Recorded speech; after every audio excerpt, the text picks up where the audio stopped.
So I'm going to start out here and just take a bit of time because we have contracted a lot of district conference. And I have this theme that I am enamored of. And Jonathan Emmons did a great job yesterday of supporting it. And so I just want to put it out there because I don't get a worship service or an extended time to share this theme with you. So just kind of sit back and relax a bit and just be a good listener for a little bit as I reflect on this theme. The other thing is, Leslie, if you want, this would be a great time to stick up the logo, and I can disappear, and the logo can be front and center. So I get to choose, the moderator gets to pick the logo. And if you haven't figured out yet, my effort has been all around thinking about returning to the basics of the Brethren movement of over 300 years ago.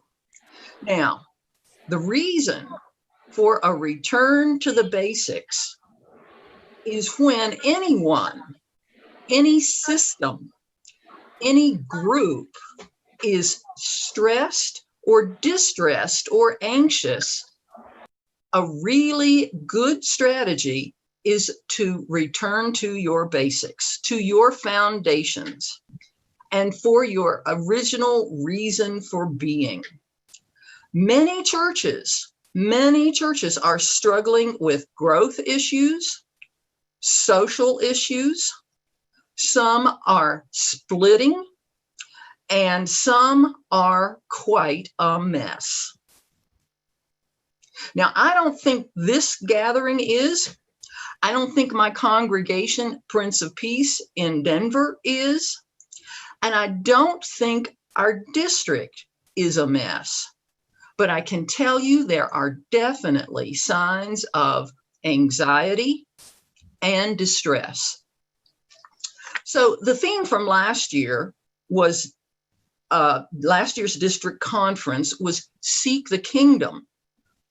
A great theme, a basic, solid reclaim of the essentials of Christian faith, seeking the kingdom of God. The kingdom is about righteousness and justice.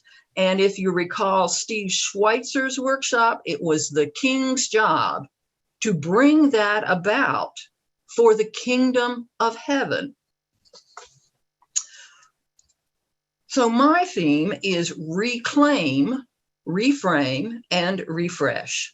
And I'd like us to reclaim the Brethren movement's foundation of radical pietism. Many long time ago, after the 30 Years' War, the region in Germany was a mess. There were the literal and figurative wounds of war. People were divided, neighbor against neighbor. They were suspicious and mistrustful of each other. Rigid boundaries were being set up in geography, in society, and in the church. There was poverty, there was disease.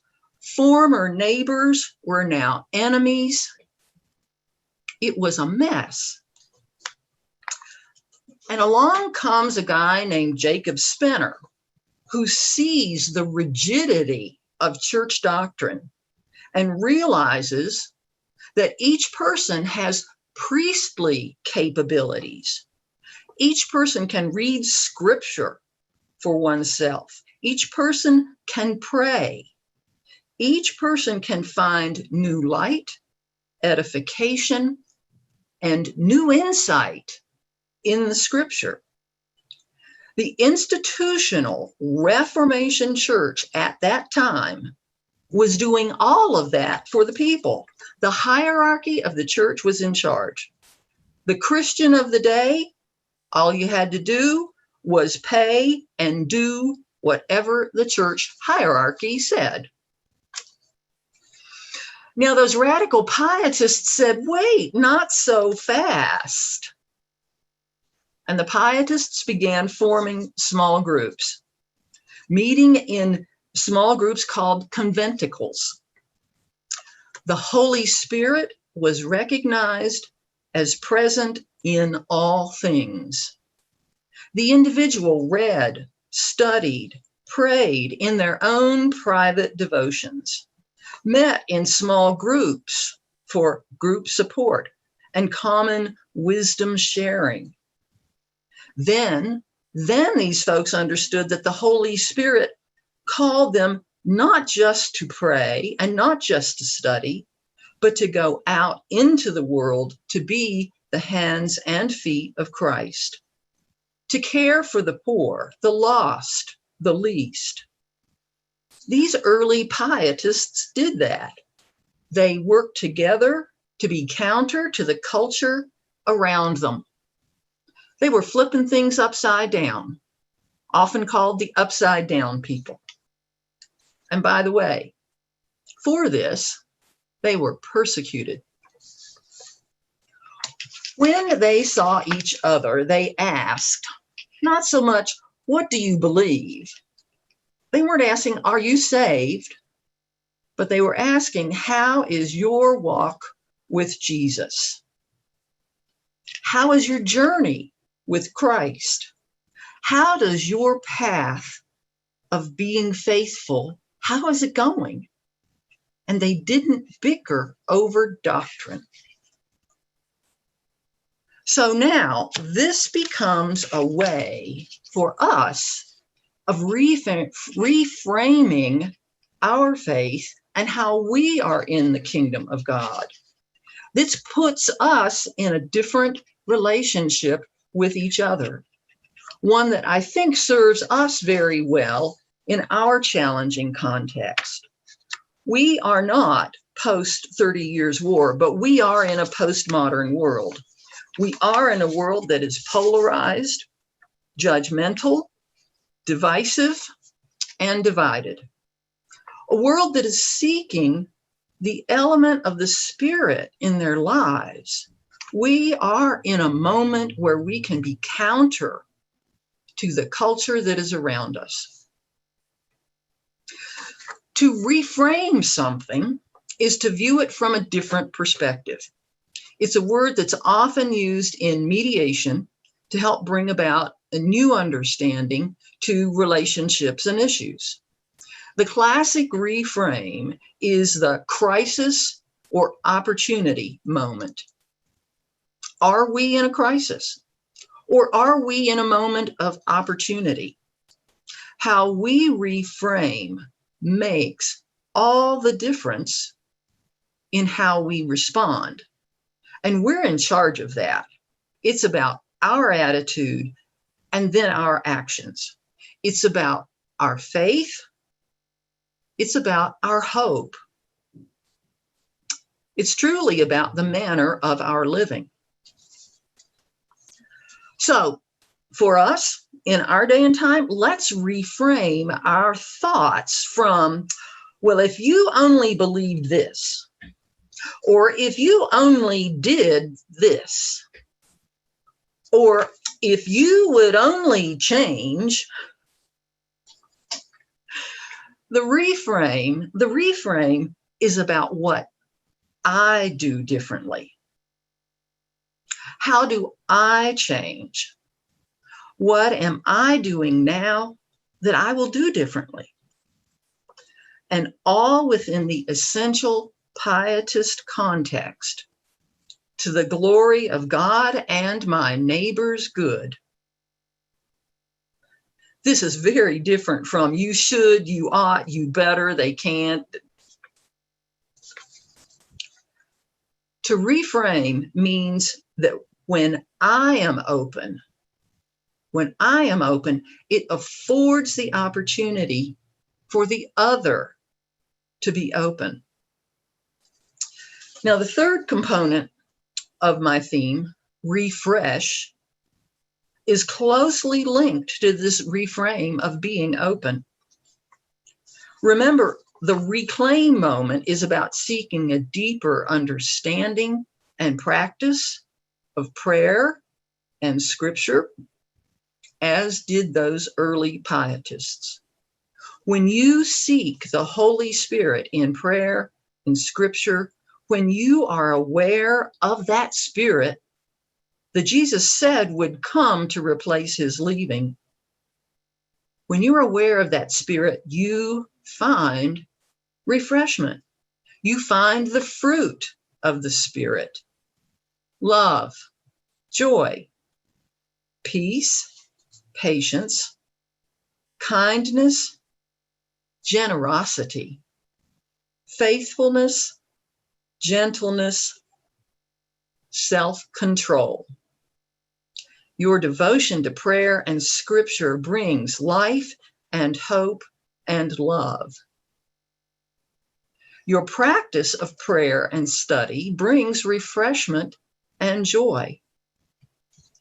Mostly it's just paying attention to the Spirit in your life, doing what you do in life, paying attention as you work, clean, be with children, be with coworkers, be with family, be with neighbors, be with pets, outside. It means being yourself, the you that God created you to be, often called finding your true self and letting your false self slip away. It means being open to the Spirit in all that you do. There's a book called The Practice of the Presence of God by Brother Lawrence, who was a monk who worked in the kitchen. This book is a classic in contemplative living and prayer. He practiced the presence of God while he cooked and did the dishes and the kitchen work. It also means being open to your enemies. It means being more of a listener, just being with the other, not trying to change or fix or boss or whatever. It means letting the other grow into their best self without your judgment. It creates a space for the other to grow, to change, to be creative, and to be joyful. Radical pietism affords us an openness to growth and connection. We don't need to move our positions, our fortresses, our castles. This is warlike thinking. Instead, we need to ask each other about our journeys in the faith, where we are growing, where we struggle. We are support for one another. We learn from each other. And when we do this, maybe we don't need our fortresses or castles, our positions. We can step away from positions to relationships, to personal connection, and to support for each other. This, folks, is a refreshing place to be. It's a different kind of stress, but it's a freeing place.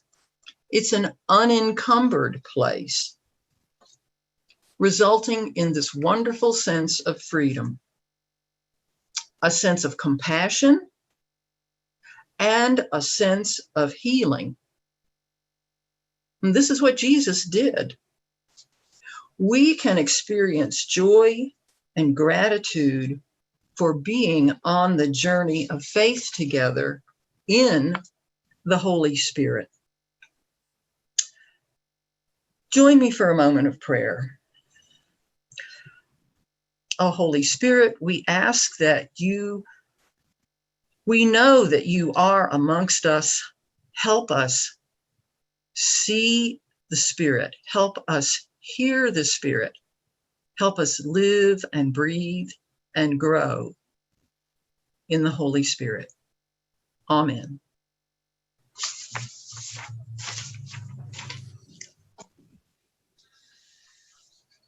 All righty then.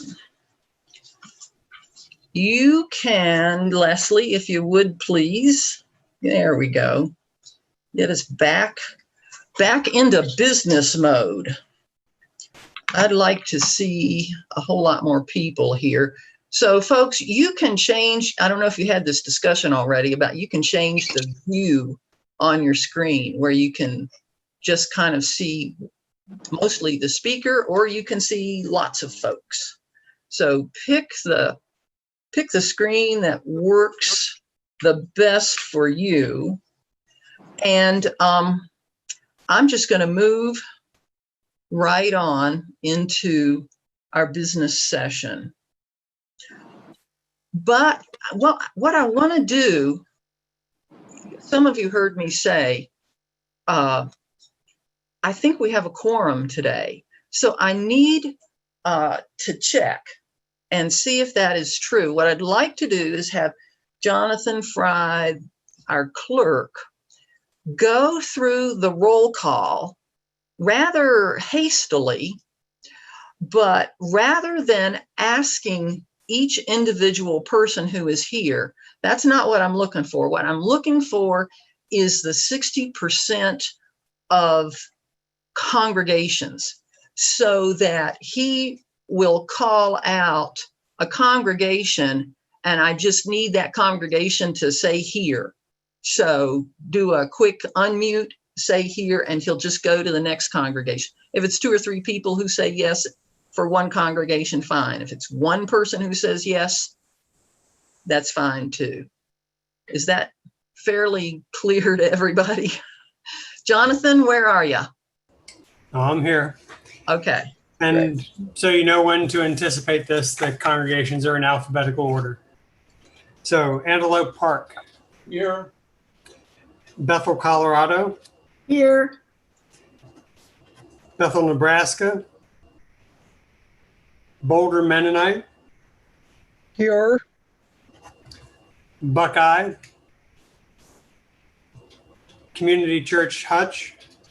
Here. Eden Valley. Enders, Nebraska. Here. First Central Kansas City. Here. Garden City.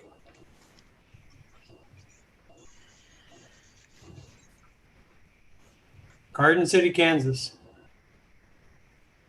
That would, well, it's not Bob. Bob Bates, Debbie Moose, and Andrea Brown, youth delegate. Bob, you have to unmute. Wave your hand. Can you? Here. Okay. I'm here. Gotcha. Thank you. Haxton, Here. Holmesville, Here. Here. Independence, Here. Koinonia, Here. Living Light of Peace, Here. Lone Star, McPherson, Here. Maple Grove, Monitor, Here. Mount Ida, Newton, Kansas, Olathe, Here. Here. Osage, Here. Ottawa, Paint Creek, Peace Community, Here. Here. Prairie View, Here. Prince of Peace, This is Ann. I'm here. Quinter, Here. Salem, Scott Valley, Hookhottie, Topeka. Here. Trinity. Washington Creek. Wichita First. Here. And Wiley. Here. Okay, thank you. All right, Jonathan, if you can do a quick count and confirm our numbers. While you do that, let me tell you, I had a conversation with our parliamentarian, Lowell Flory, and if we have this quorum of 23 churches, then Which what we I, yes, oh, yes, good work, folks, thank you. So what I'd like to do is get a motion to retroactively approve the actions of yesterday. What this will do is just neaten things up for next year. Does that sound agreeable to everybody? I'm not off the rails with this. Like I said, I checked with Lowell and we discussed this, but I think it'll be a helpful procedure for next year. Vicki, Yes, sir. this is Pastor Jim Therian from the Osage Church. Could you just tell us what it is that we are reaffirming? Yes, thank you. You are reaffirming the agenda and the minutes. Those were the only two actions that we took yesterday. Minutes and agenda. Okay? So can I get somebody to unmute and make a motion to retroactively approve the actions of our Friday business session? I so move. Okay, and a second? This is Paul Caesar. I'll second. Okay, who was the person who offered the, Les Motion. Schoenfeld, Living Light of Peace. thank you, okay, all right. And we had a couple people do a second. Discussion.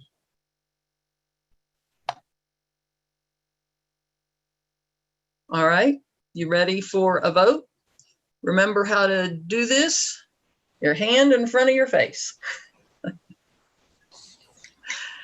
This is Paul Caesar. I'm waving my hand. Thank you, Paul. All right, everybody hold it up until I count. Dallas Wine, yes. Thank you, Dallas. Think of this as your exercise for the day. Little isometrics.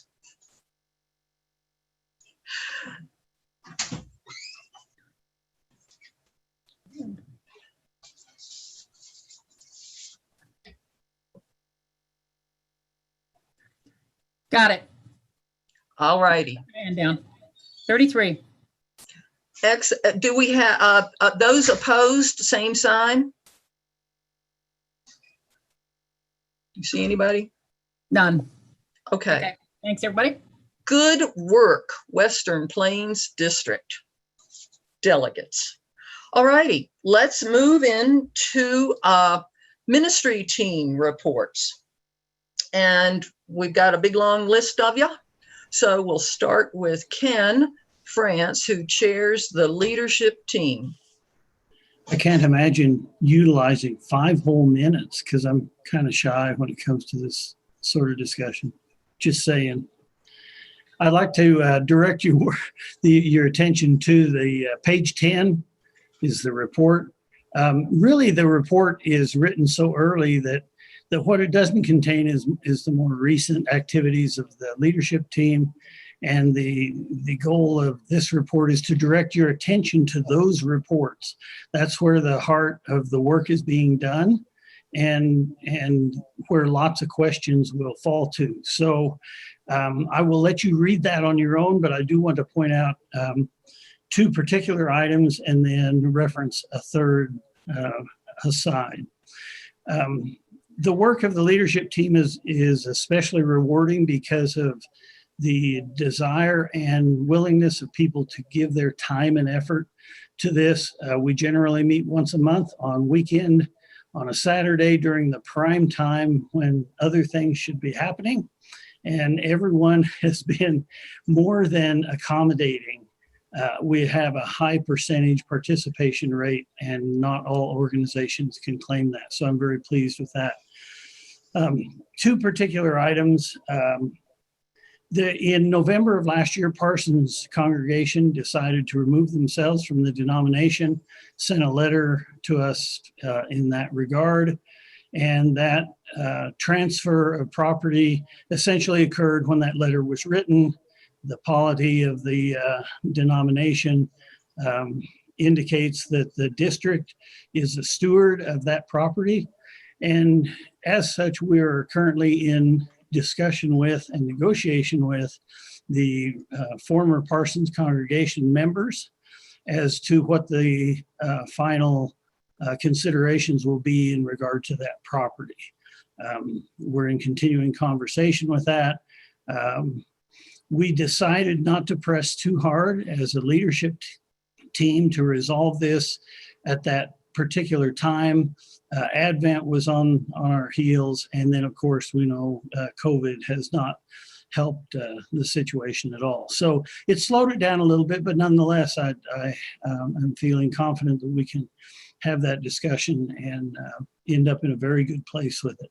In the past, and I've mentioned this frequently, in the past, congregations that have either left, closed, or decided to move on, we have always had excellent discussions with them, and I see that this is no different outcome.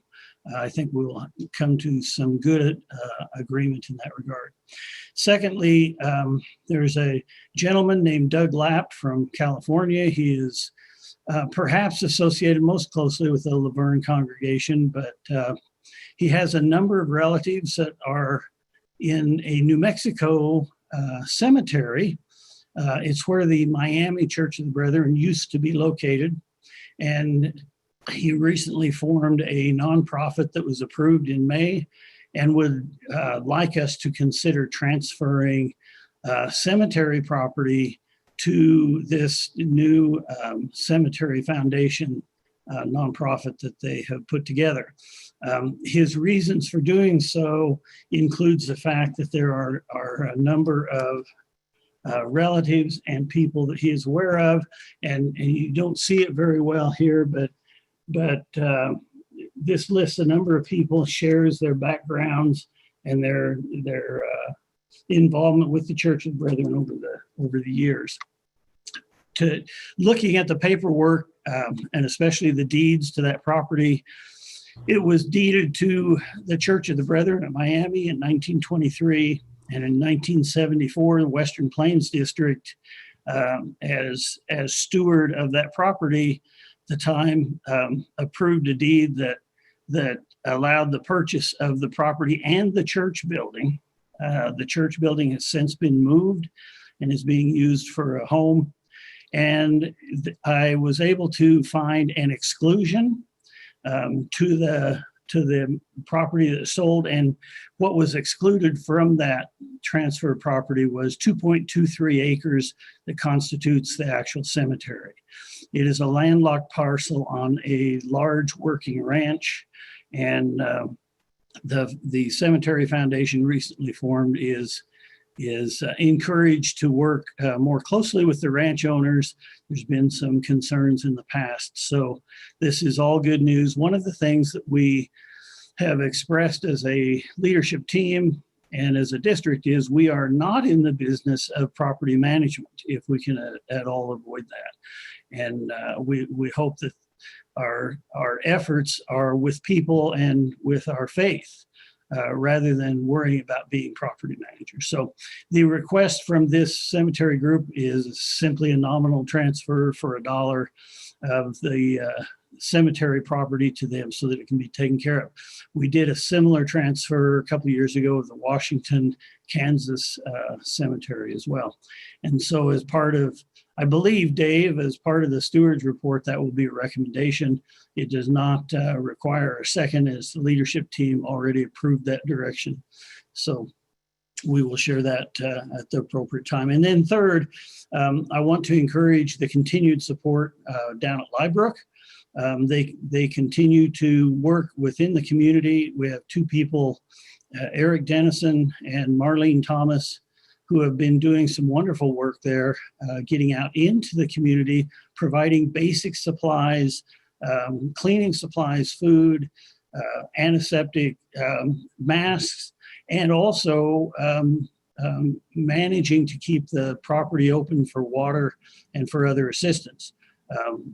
Eric has been a wonderful addition to the crew there, and is quite pleased. He disinfects the hydrant twice a day, and is very much a rock when people come in without masking up.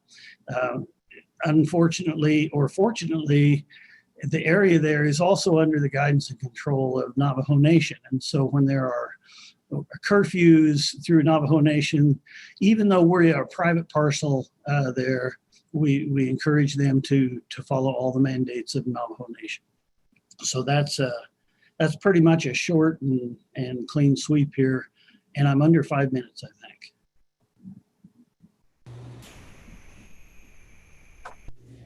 Oh, you're muted, Vicki. Mute. It's a good place to be. Are there questions for Ken?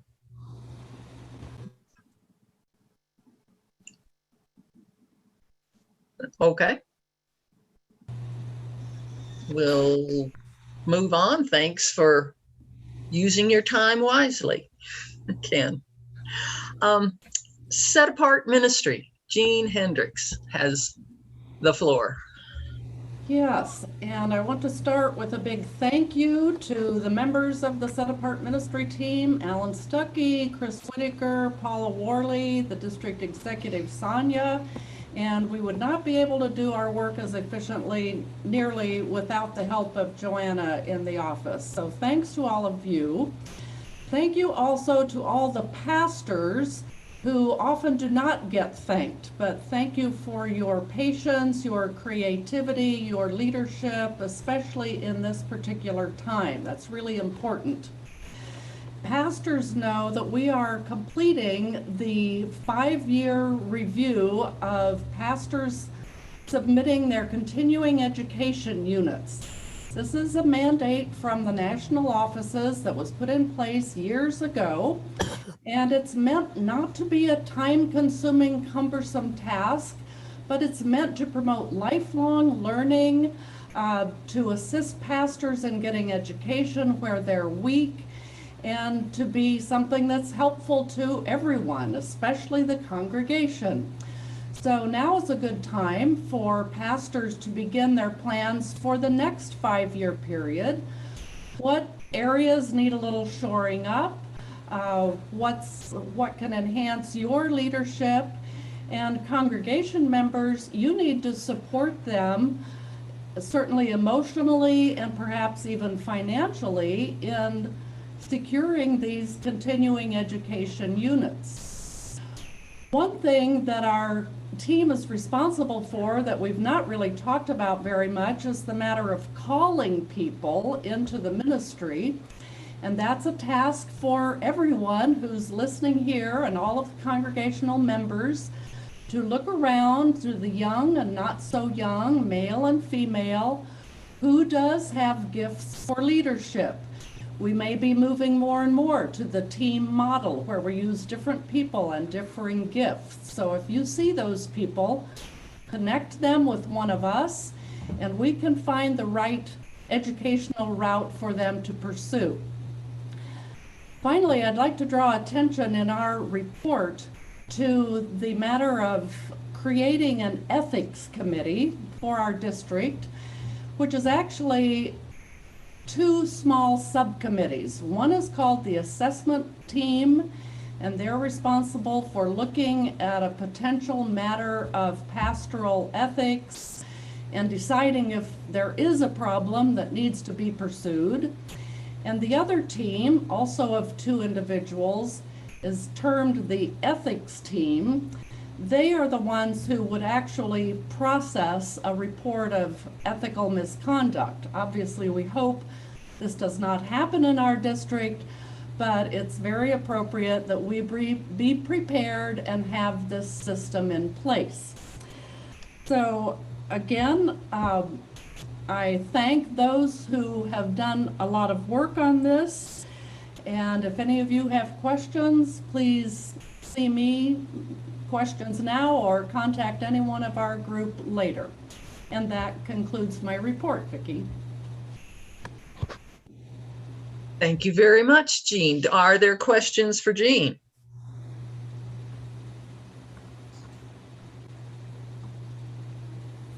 Jean, can you just name who are on those assessment and ethics teams for us? Yes, I think so. Although I think I named them in the report also. On the assessment team is Kathy Melhorn and Gary Flory. Kathy is from Wichita, Dr. Melhorn, and Gary is from the McPherson congregation.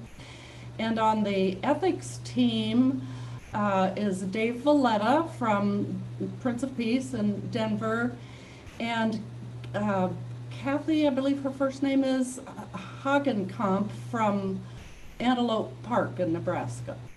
Those are the four, and they would all work with the DE.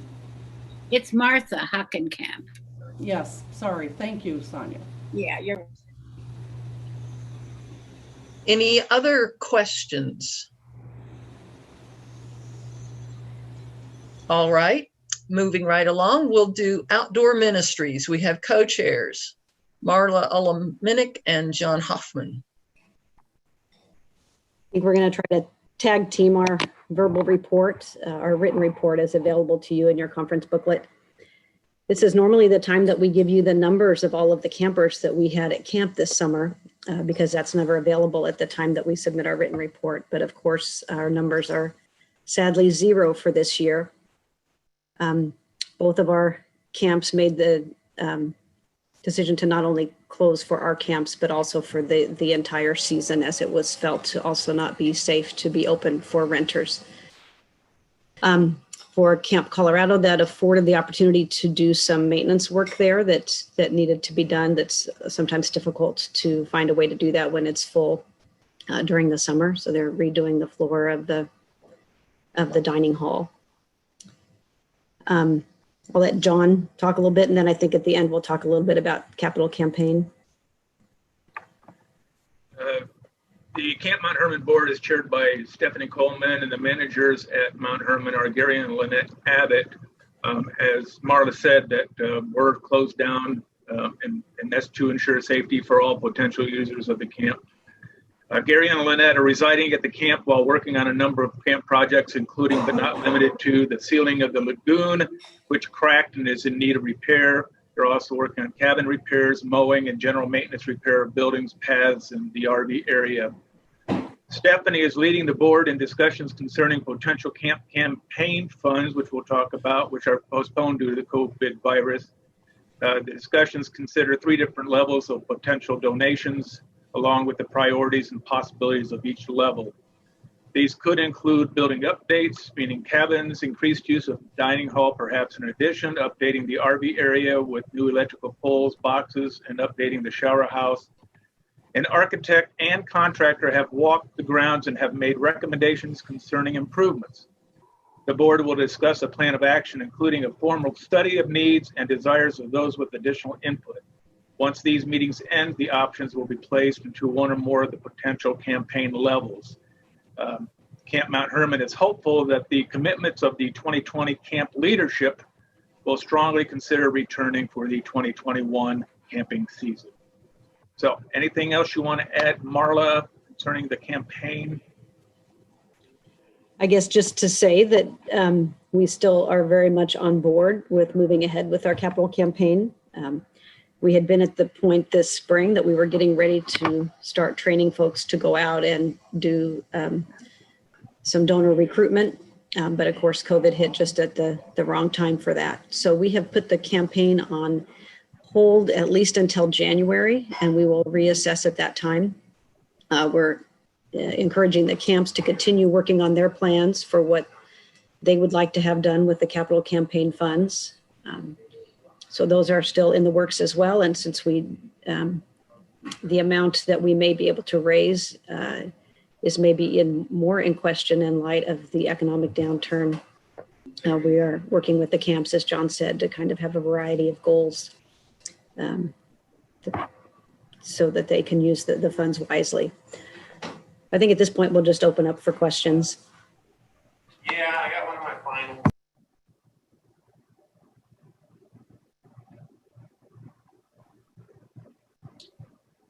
So this is Gail. I have a question. Since there's no income from campers, how are the finances? Are the camps able to stay afloat? I think we'll answer that. I'll answer for Colorado and defer to John for Camp Mount Herman. The district did still send the usual support to Camp Colorado, which in theory is supposed to cover the insurance as well as the manager's salary. However, since there's no manager's salary this year, that was somewhat helpful to then set off some of the decreased income that they had from lack of campers. So Camp Colorado felt that they would be coming out about even. They also did receive some refunds from the insurance since there weren't campers there. Mount Herman is pretty much in the same boat. We also have some reserve funds in savings that can be used to allow the managers to stay through the summer. And so we're solvent.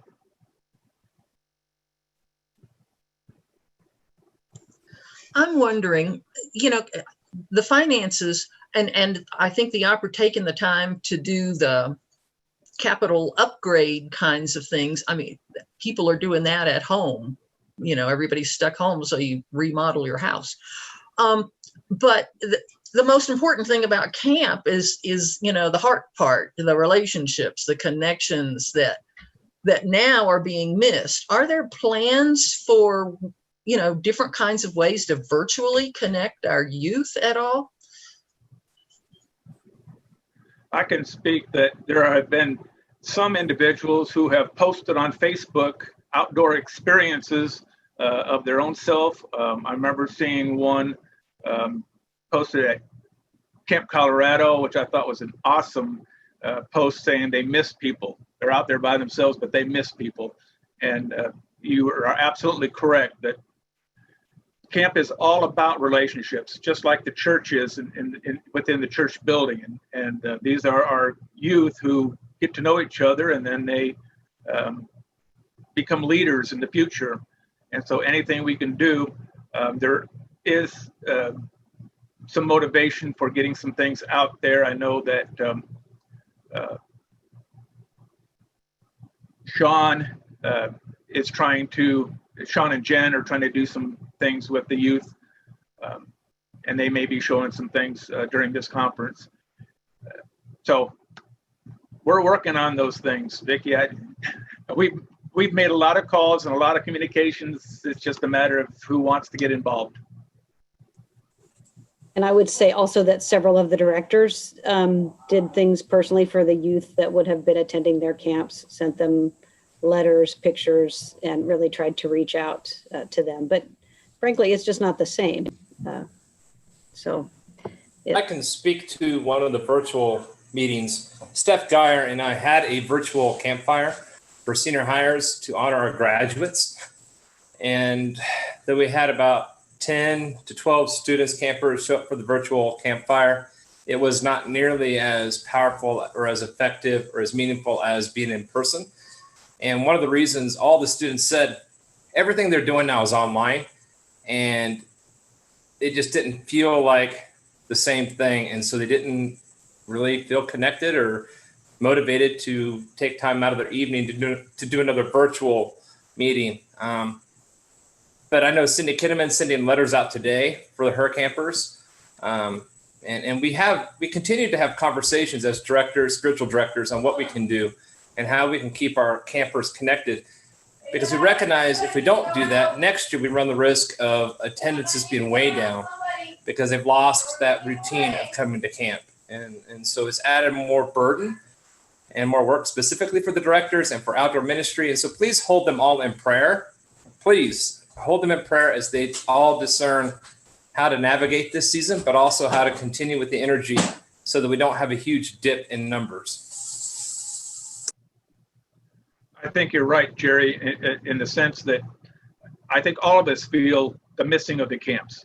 I don't think there's any doubt about that, and it's certainly much better to be able to meet in person and so forth. What we have is unusual and not normal. We're doing what we can, and you're absolutely right. The directors are trying to meet with things. I am reminded that Alan Stuckey got permission to go out to Mount Hermon, and he made a virtual presentation. And if you'd like to have a link to that, I'm sure that he would welcome your contact with that. And I want to share, thank you, Alan. I did forget that in my oral report here, and I did appreciate that link and what you did at Mount Hermon. All right. Well, thank you. Camping program is so important to people and who they have become. So thank you very much for working through this difficult time and then finding creative alternatives to continue those connections. Let's move to communications team. We wouldn't be here. We're sitting here looking at each other doing business because of that lady who is about to report. Leslie Kendall. Okay, well, I can say good afternoon again to everybody. But yes, you're all sitting here with our big announcement from last year was the purchase of Zoom. So now we can say we now proved it worked. Our big thing, a couple of things we have this year is we added the YouTube channel. And so I've been monitoring our live YouTube stream through this meeting, and we've been running about 7 to 10 people who are watching us as we go through this. And another thing that's come up a couple of times, and I want to applaud Judy Herr for saying it earlier, one of the really nice things we've thought of with the YouTube channel is that it would help us keep in touch with more of our remote locations. It's come up before that we can record things, and we encourage people to come up with ideas for what they want to record, discussion topics, etc., that people can watch. Sermons, we could record sermons that would help out a lot of small churches. I know Topeka, it would help out Topeka when our minister goes off on his 50th anniversary cruise. I know he's listening, so I can say that. So, but anyway, that's the new thing we want to try to do is the YouTube. Another thing that came up in the last week is we finally have a PayPal link. Thank you to the stewardship team to get that. We have a wonderful PayPal link. Donating, by the way, if everybody's got a pencil, is very, very easy. It's set up to be donated under the address we're doing business as online these days, which is simply wpcob.org. And in this case, it's wpcob.org/donate, and that will take you straight to our PayPal. You'll also see tonight we've got the QR for it, for those with smartphones, that the younger people that are ready to do the QR. The last area I want to talk about is the Google Suites. We want to continue to encourage people to use the Google Suite, and every team has one, because we're looking for a more secure and central location for church documents and church for storage and backup. For example, the district office is backed up to there. All of our mail is backed up to there. And basically, the same rules hold true. Anybody can have a wpcob.org email account, and which gives them a Google, and we'd like to encourage people to keep using that.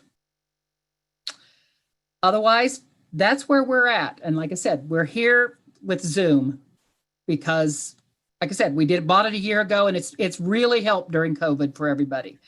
We do have 10 licensed accounts that allow us to do this, that we would freely share with anybody. I play a lot of games where I go in and turn them on and off. Go to basic, go to licensed, go to basic, go to licensed for people. And everybody's been very, very willing to share them. So they're out there for everybody. That's all I've got. Questions for Leslie? Could you give the name of how to get to the YouTube channel again? Sure. Our YouTube channel is Church of the Brethren, Western Plains District. And this entire conference will be out there. A lot of the video, every video that you've seen so far will be there, and the ones you're about to see are already there. I got asked this morning to if we could publish Joanna's so that you could sit and have a meditation once a week, and it's out there. After when this is over, we will turn everything into published. Church of the Brethren, Church of the Brethren, Western Plains District is the YouTube channel. Who would have thought you'd be this technologically advanced? Other questions? All right, let's go to congregational resourcing. Nancy Reynolds.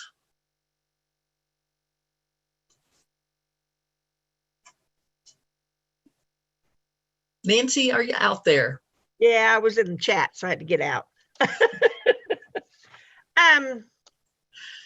I would just say not that anyone that will volunteer to work on congregation resource team needs double kudos. This is one of the hardest teams to get the work done.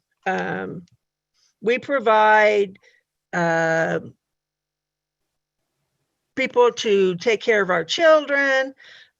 We try to do district disaster coordinating. We do women's retreat, men's retreat, deacon stuff. So there's a lot of that stuff under this. We've had a pretty busy year since last year. One was that Bud and Susan Taylor stepped down, and Gary Game is now in that position. He is looking for volunteers in August to do some work up in Nebraska. You can either contact him or me for that. We have one member that has had a severe stroke. And so we talked about it, and her name was Anne Marie Achilles, and we kept her on our team. She is an honorary team member and will stay on with us. We also will be having Dana Hart, and I'm very excited because she's going to deal with our children. We have a wonderful youth co-team with Jen Jensen and Sean Flory Repko. They do great work. They are working on something for in the spring since we were not able to have camp. I also have where Nicole and Philip Sampson stepped down. They wanted to have more time with their children. And I see them on Facebook all the time. And so I really think they have enjoyed that. So we put junior high and senior high together. And we're doing pretty good with that. Terry Torres is our Peace and Justice Coordinator. Del Minnick is with Mission and Service. Gloria Price works with Women's Retreat. I am going to put out there that if we have Women's Retreat, we are looking for a place to have it. We can't have it where we normally have it. It's all booked up. And so we need to be looking for something else. I know there's been some talk about a place in Wichita, so I'm not sure where we're going. I also know that we possibly won't have a women's retreat next year, so we can do a thing for the gathering. So not sure where we're at, always busy, always welcome to call us or come upon us. The other person we have is, and I almost forgot her, and I'm so sorry, is Ann Stover. Anne came on last year on a run. She helped with Project Unlimited. And so we will continue with that. We are looking at ways we could revamp that. So we're working on a new way of recruiting people to help with the children to keep everybody safe. So that's my report. Questions for Nancy?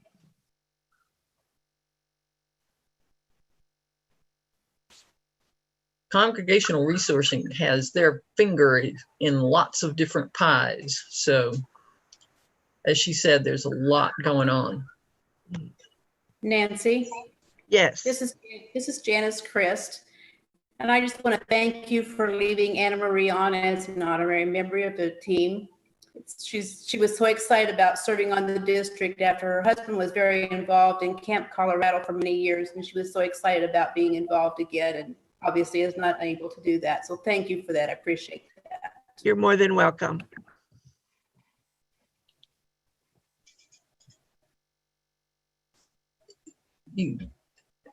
Janice, you were muted. At I the end. missed the last of what you just said. Janice. Did you hear it? It shows unmuted. Can you hear me now? Yes. What part did you not hear?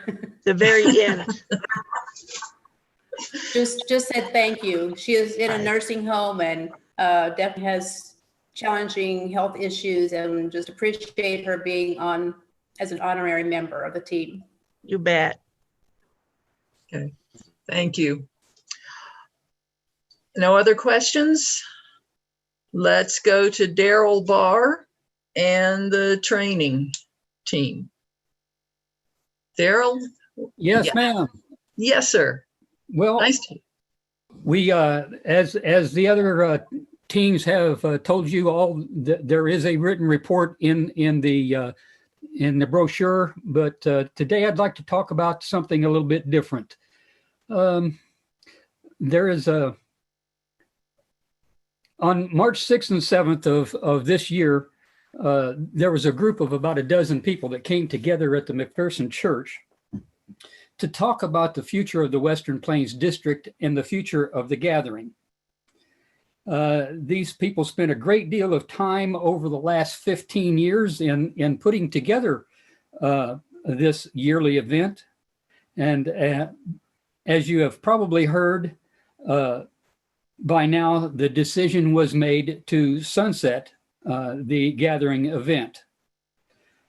It was a very hard decision to make for several of us, but for an event that was originally scheduled to last only about 5 years, we lasted 15. And I think that's pretty darn good. I will miss the event. I will miss the good food, the wonderful fellowship, and the meeting of brothers and sisters from our wide span district. Also from this meeting, it was decided to do something special to celebrate the past 15 years. Some of the same people that were a part of the March meeting have volunteered to help plan this event. The current thoughts are to have this after this virus is over, so that we can celebrate and come together again as a district. And yes, ice cream and cookies will be a part of the celebration. The biggest part in the of our discussion in March was, where does the Western Plains District go from here? Brothers and sisters, this is what we are all should be concerned about. The future of our denomination and the Western Plains District should be in everyone's prayer list. My prayer is that we as a district will open our hearts, our minds, and Scripture while planning for our future. The Transformation Training Team, along with some of the youth representatives and their sponsors, were tasked with figuring what the future will be. Fear not. We will be asking for help from other individuals from time to time. Congregations and pastors will be a part of the discussion. We are hoping to keep family working together to further the kingdom of God. The word of God is the lamp to our feet and the light to the path. And Jesus Christ is our example. There are still strong feelings about bringing us all together for some type of event, but what that will look like is still very much up in the air. They range from one event to having several regional locations as a barbecue. We also want to continue to bring the national moderator to our district, but again, that has not been figured out. This team will continue in the task that has been assigned to us by our district bylaws. And as a team, those individuals are Leslie Fry, Keith Funk, John Hoffman, Sandy Kitzel, and Dale Minnick. We all work together to figure out what we can do in the future, and we look forward to working with other individuals within our district. The Church of the Brethren does have a future in the service of our Savior Jesus Christ. Let's all be a part of that future.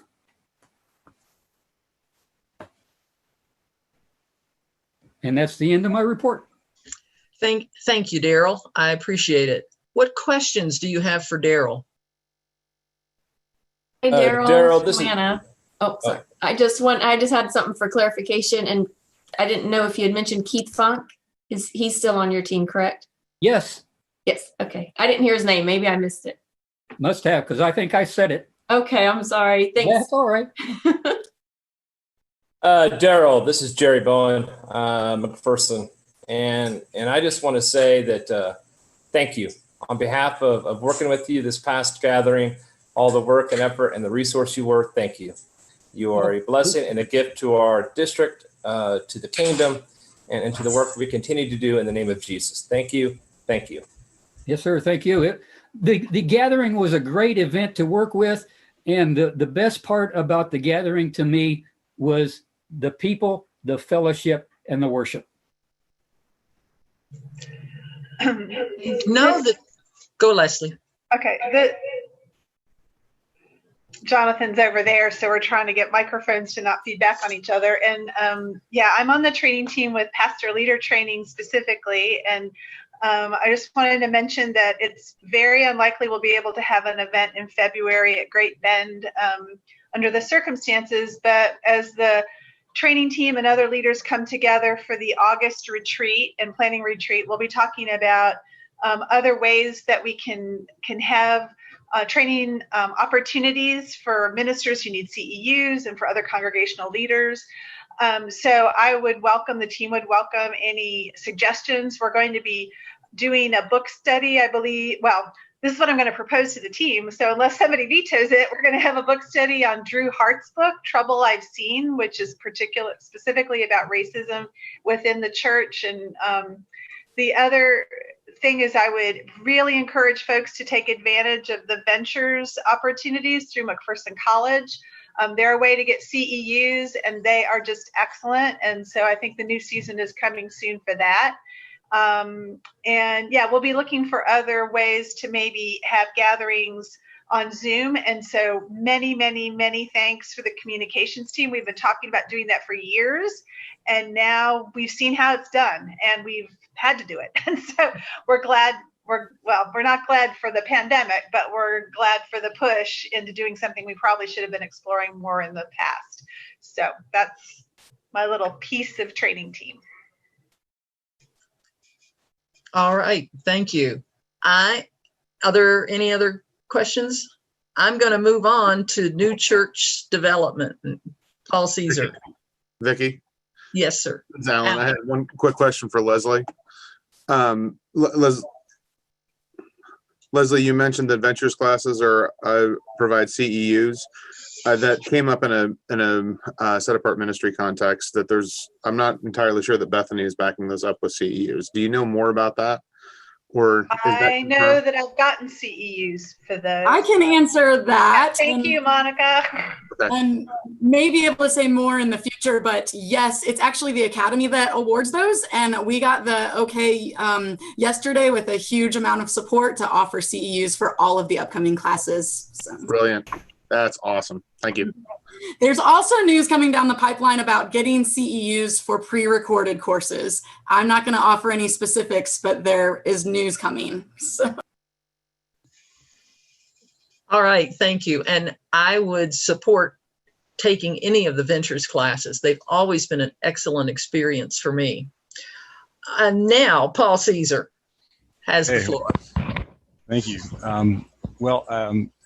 You won't be able to see my face here, but if you look on page 45, you'll know what I look like. 45 of the conference booklet. I just want to reiterate what Brother Daryl Barr has said in his oral report, as well as Sister Vicki Samland, that it is up to each of us to grow churches in this district, and it is up to each of us to depend upon the Holy Spirit to do so. We have a lot of other chores, so to speak, but the willingness of each of us to be witnesses to the Spirit and what God has done in each of our lives is without question the best way we can plant churches. It is through relationships that we will plant churches, that we will plant the seed of faith in others. So I long to talk to any of you who have a desire or an interest to participate in what we are discussing. You see our report there in the conference booklet.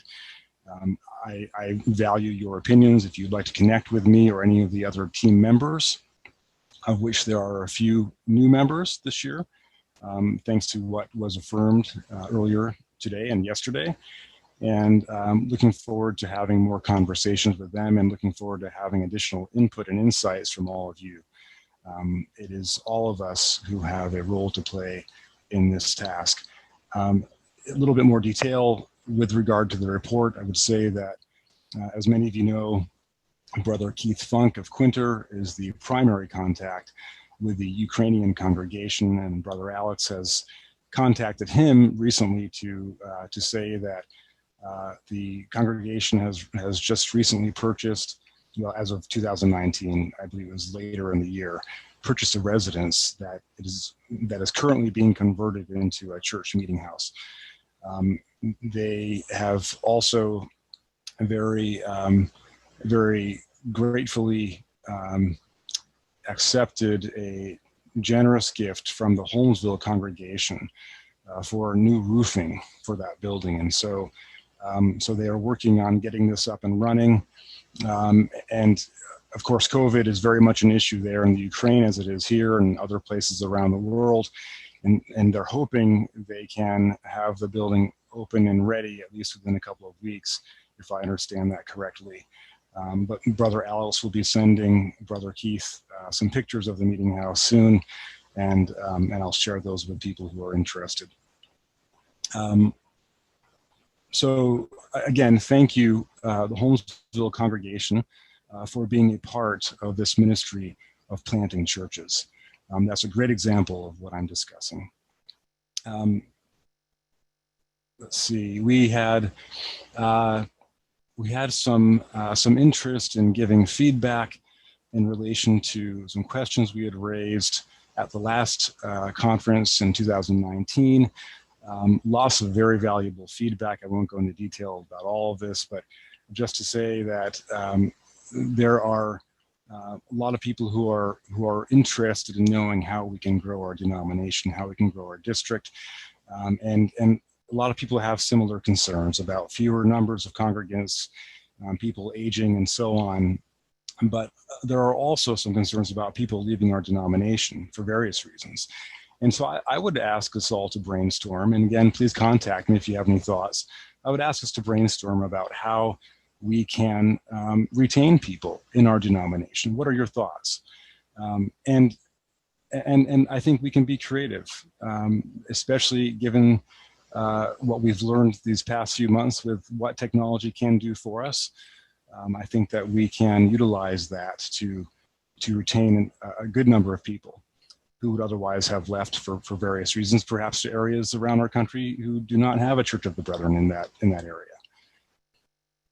And then we've also been talking with one of our new members, Mike Schneider from the Wiley Community Church. And we've learned that the Wiley Church is partnered with a denomination called the Church of God, and many of you have perhaps heard of it. But they have partnered to co-host, as I would put it, a new ministry called, this is a great ministry name, it's actually in a coffee shop, and it employs some people in that community, and it's called Brew Unto Others. Very catchy name. And they're holding worship services there. My understanding after talking to Brother Mike is that fellowship does not yet have a denominational affiliation, but it was begun via the connectivity between the Church of the Brethren in the form of Wiley Community Church and the Church of God.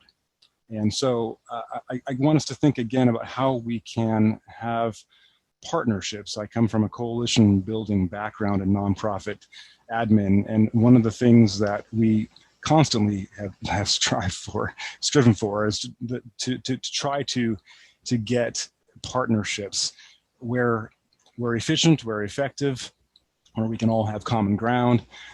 So I would encourage you to think outside the box, perhaps local coffee shops, local community centers, other denominational churches, perhaps if they have similar theology, things of that nature that would engage people in the community in ways that may be more enticing to them rather than walking into a church building, which of course is not feasible in many parts of our district. But once it is again, perhaps there are new ways of reaching them. And then we are continuing to delve through the New Church Development Handbook from the denomination that was written by Brother David Shoemate, who's a DE for the Verlina district.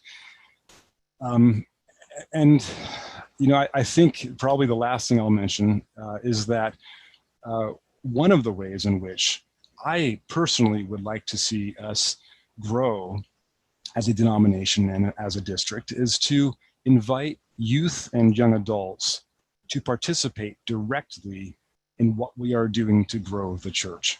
I don't think we can have a future church without involving the future of our church. So if we could, if you have ideas, again, contact me.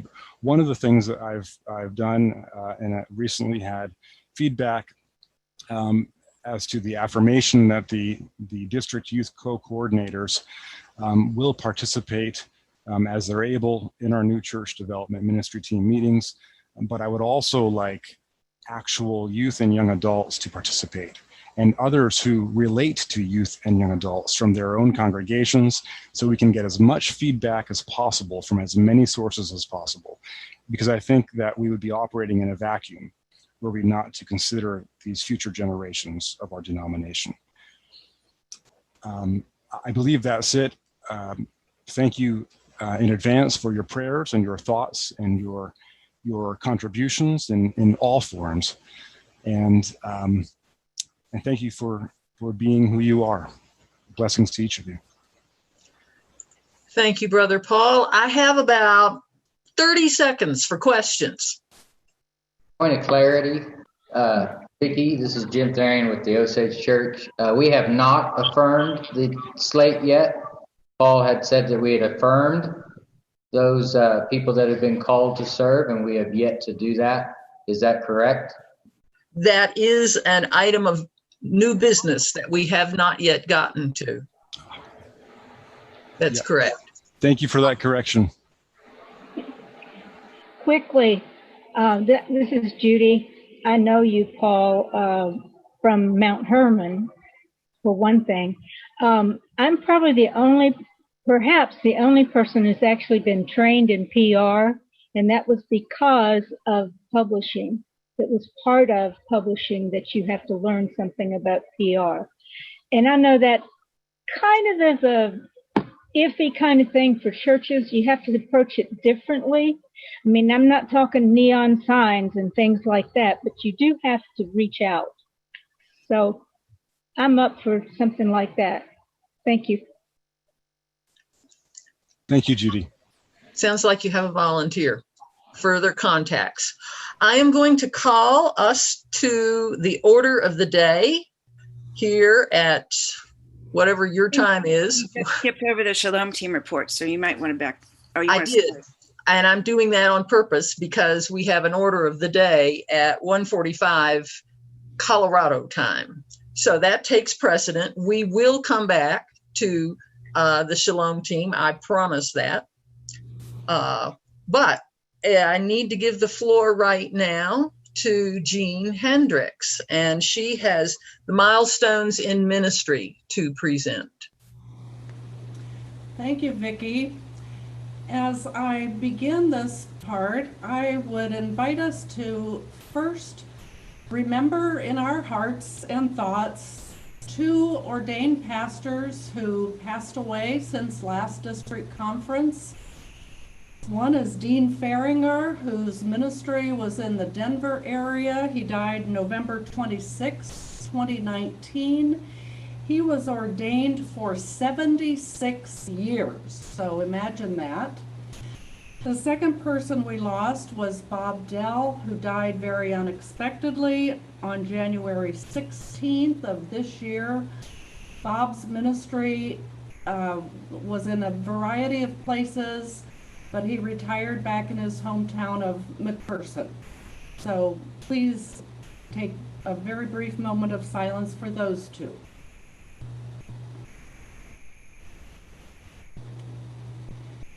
As I go through the rest of these milestones, what I would suggest is that after I have read a person's name and stated a sentence or 2 about that person, that individual unmute, and if you're not already on video, put yourself on video so that you can say hi, hello, good afternoon to the group, and we can see who you are. So that would just be a very quick response, but lets us see each of these individuals. I will start with those who've been ordained 5 years. So the first name on the list is Barbara Avent. She's from the Prince of Peace Church in Denver, an ILIF graduate, and I believe came into the Church of the Brethren through Gail Arisman Valletta. And Barbara, I think I've seen you on here. If you could unmute and say hi.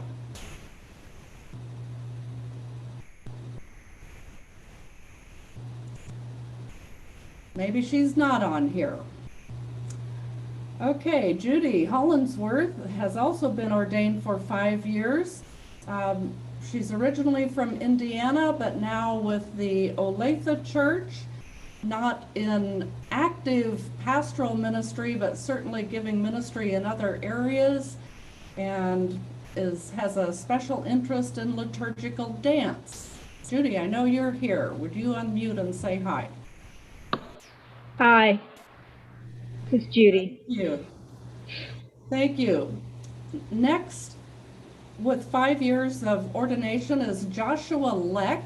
He's from the Monitor congregation, and even though he has a full-time job elsewhere, he's very active in the church, along with his wife Shana, who was recently licensed. I have not seen Joshua on here, but if you are, unmute and say hello. Okay, Alan Stuckey has been ordained 5 years in the Church of the Brethren, but he came to us through the Mennonites, so he has more than those 5 years of experience. You've heard Alan on here. He's a member of the Set Apart Ministry team, which we appreciate.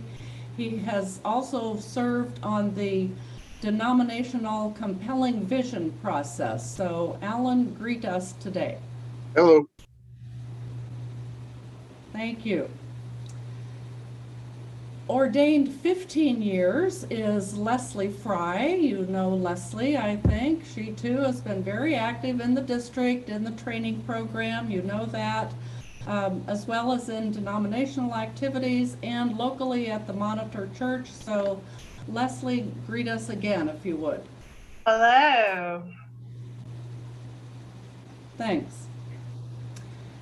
Ordained for 20 years is Harold Groth from the Independence Church of the Brethren. He went through the TRIM program when I happened to be the administrator of that program. He's now retired and still living in the Independence area.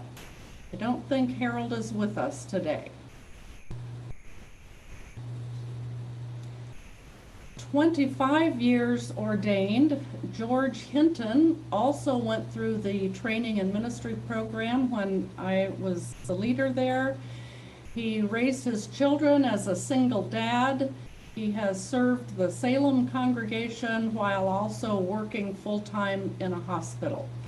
I have not seen George with us, but we congratulate George on his 25 years. Another person ordained for 25 years is Chris Whitaker. Many of us know Chris, who most recently resigned from a part-time pastoral position at the McPherson Church of the Brethren, but is now full-time ministering to the Cedars, so a very important role there. He's one of our AV gurus that we depend on, and also a valued member of the Set Apart Ministry team. So Chris, say hello. Greetings. Thanks. Ordained for 35 years is Roger Schrock, another name that we're very familiar with, and we associate Roger and his wife Carolyn, especially with their work in the Sudan and Africa, where they've been very involved. Roger has also worked for the larger denomination. He brings many gifts to many places. He is currently the moderator of the McPherson Church of the Brethren. And Roger, I think I saw you on here, if you would greet us. Salamat. Peace to you all. Ordained for 40 years, first is Doris Fall from the Washington Creek Church of the Brethren. Doris, I'm pretty sure, was in the first contingent of the Education for Shared Ministry program, because Western Plains was the first district, one of the first districts to be involved in that. And although she is now retired, she has been ordained for those 40 years, and we thank her for that. And I know she was trying to get on, and I think is. If you can say hello to us, Doris.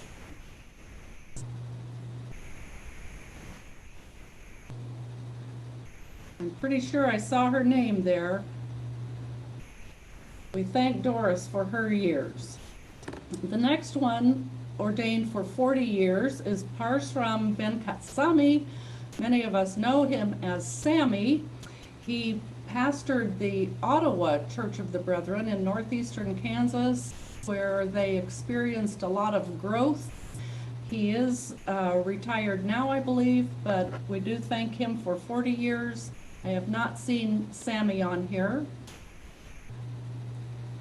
David Wine has also been ordained for 40 years. He also was in one of the first Education for Shared Ministry cohorts in the Buckeye Church. He spent many of his years with the Mutual Aid Association leadership in Abilene, and I know he's not on today because he's giving leadership in another setting.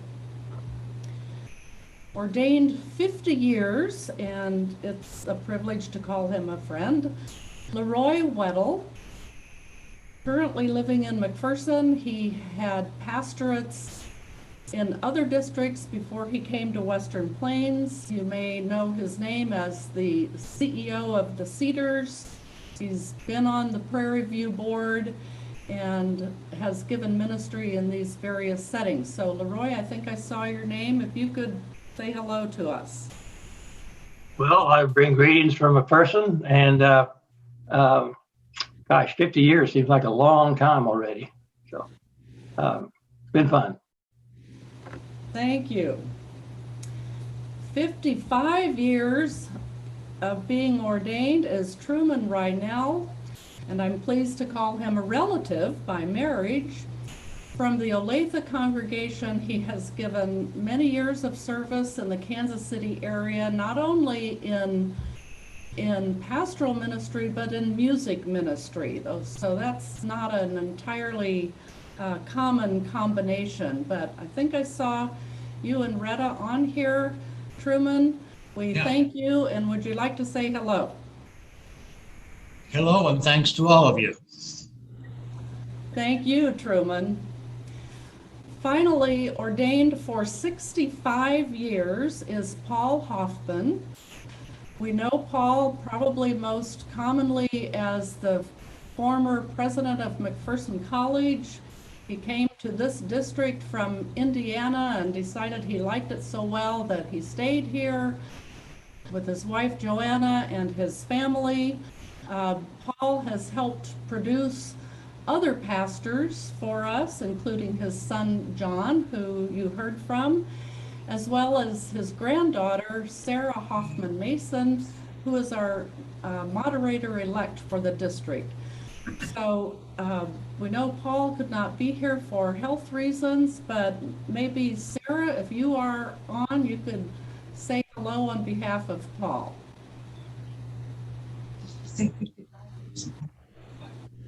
Hi. Okay, thank you. And thank you. I was going to say something. Yes, John. Dad has just recently moved into special care over at the Cedars, but let me tell you, his ministry is still going on. He's an extremely social person, and he's still visiting with a lot of people. His short-term memory is pretty much zero, but he's doing what he's always done, relating to people, and that's a huge ministry in itself. Thank you, John. That's a nice final statement, and to know that we can acknowledge all of these milestones for people who have been in ministry certain numbers of years, and that ministry can continue in whatever setting we find ourselves. So those are the milestones. Moderator Vicky, thank you. Well, thank you, Jean. That is, jazz hands for all those folks. That's a lot of ministry, a lot of caring, a lot of love going on for our district. So many, many thanks to everyone. We are now at the point of our agenda. We've done the order of the day, and I'll give you an extra 2 minutes. We're supposed to have a break at the top of the hour and come back at 10 minutes after the hour. So enjoy your break, chat amongst yourselves, meet your needs. I'll see you back here in 10 minutes. I'm going to go ahead and start with business. Okay. Had our break, and what we are up for now is our standing committee report. Barbara Davis, are you? Do you want to skip Shalom Team? Oh, no, I didn't want to skip Shalom Team. Let's let's back that one up. Sorry, thanks. That's a good catch. Let's do Shalom Team right now. Pardon? I just said hang in there, Gail. Yeah, you're doing great.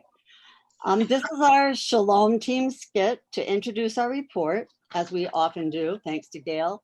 And I'm Barb Rohr from Prince of Peace Church in Littleton, Colorado. I'm Gail Erisman Valletta from Prince of Peace Church in Littleton. Leslie Fry from Monitor Church in rural McPherson. Nothing ever changes in this district. We have the same schedule for district conference every year, the same reports every year, the same 3 worships. Wait a minute. Haven't you noticed the district conference is a Zoom meeting this year? Yeah, didn't you notice just about everything for district conference has changed this year? Wait a minute. Did someone say change? I like things the way they used to be. Who would have imagined a year ago that we would have a virtual district conference in 2020? Yeah, knock me over with a feather. I used to think that a major change was just too hard. Now I'm wondering what our district is going to come up with for next year. Change? Did someone say change? I love change. If only those of us on the Shalom team could offer tools and workshops during stressful times and times of change. But we're so far apart geographically. Hey, wait a minute. Don't we as a district Shalom team have a Zoom account that we can use for trainings and meetings? That's right, we do. Would anyone be willing to meet via Zoom for a workshop or a table talk session or something like, what do we do when we disagree? I love Zoom.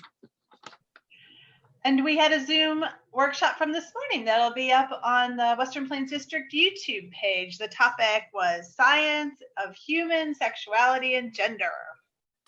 Check it out.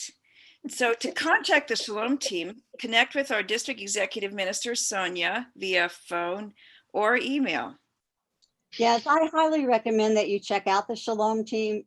Some of those other people probably need it.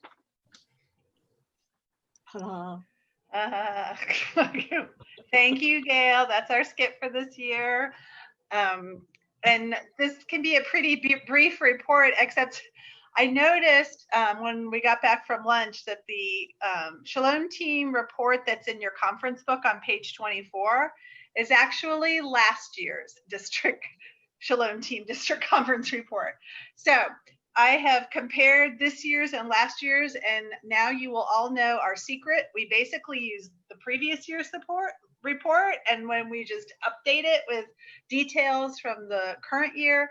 So most of the information is really the exact same thing.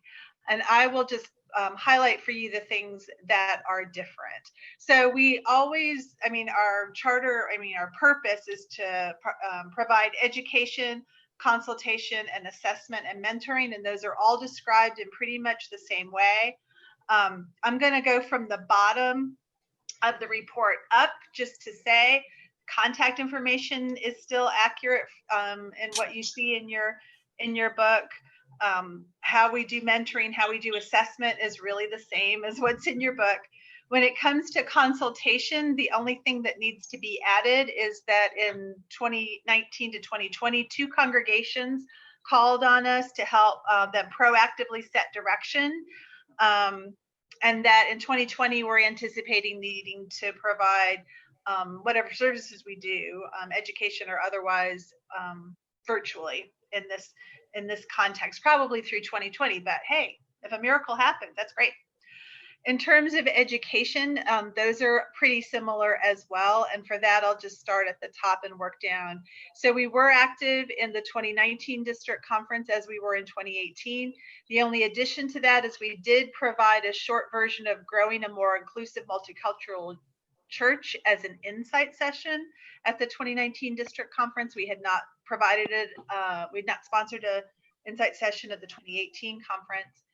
And in 2019 at the gathering, Gimbia Kettering was brought back again as a resource person. This time the title of the insight session that she gave for us was Blessed Are the Reparation Makers, Linking Faith to the History and Implications of Racism in the United States, a very timely thing for us to be having looked at in last October.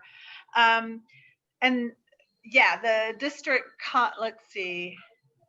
Yeah, and at the 2020 district conference, we were anticipating helping with table talk. That didn't happen. So actually that part would have been outdated. And then in terms of our capacity to provide workshops, those same examples, and we can design something if there's something that's not on that list that you think maybe would be up our alley. So yeah, I just, as soon as I saw that, I was like, oh my gosh, what are we gonna do? It's not the right report. But like I said, that is that's our report for 2020, and I know we're a little behind schedule. So I don't know if Barbara or Gail, if there's anything I forgot, but we can move on to questions pretty quickly. If I just think that Zoom gives us a lot of flexibility, and so we're anticipating that people might want to have conversations about when to reinstate their worship services again, and that might be something that would need some help with to moderate a discussion, and would be happy to do that, or when to stop meeting again in person, or whatever COVID provides for us as a challenge. Thank you, Shalom team. Do we have questions? Anticipating none, I just encourage you to use them. And, you know, this year we have not had the opportunity. We cut out stuff. We're not doing table talk. But if you take a look at us, we need to talk. We really do. And so how in the heck can we do that well? Shalom team is here for you. And there are ways to do it. And I'm guessing it's pretty terrifying to even think about, but it can be done. Let's move to standing committee. Barbara Davis. Yes, thank you. Again, you have my report, so I'm not going to read through that. But I just want to say thank you very much for the opportunity for being having 2 consecutive terms representing this district. I believe we went through in those 6 years every portion that is availed to standing committee. We went through it. It was challenging, it was difficult, but I learned a lot. I learned a lot about our denomination. I learned a lot about the diversity that we represent. And then I also learned a lot about myself through this process. One of the major things I think that standing committee does, and I was fortunate to be on this committee with a committee within standing committee, is the nominating committee. I cannot stress how important this is. This is the committee that forms the ballot. And the only way we are able to do that is if we get people nominated to the positions. They agree to the position, write up a biography, and give the standing committee then meets, nominating committee meets then in January. We go over everyone's profile, and then we form the ballot. The 2 years that I was on nominating committee, we never did we have enough people. Never did we have enough people. And we were calling people at last minute. And then you don't have the prayer that goes into that. You don't have, you have the good old boys and girls that have been around because they're reliable, you know them, and you don't get new people into those positions when that happens. I would really strongly suggest that our district have time during the fall for coming up with names to submit it, by December for the nominating committee for the standing committee. I would like to see that as part of the agenda. I really think we need to do that. Else we are not going to have representation from our area. And that doesn't mean it just has to come from our area either. We can nominate from other areas as well, but we're assured to have names put forward if we're the ones that know each other well. We're the ones that know our giftedness and our skills. And I think that I think that's where this district is lacking, is having that as a portion of consideration in the fall ballot or in the fall meetings. Encourage that to happen.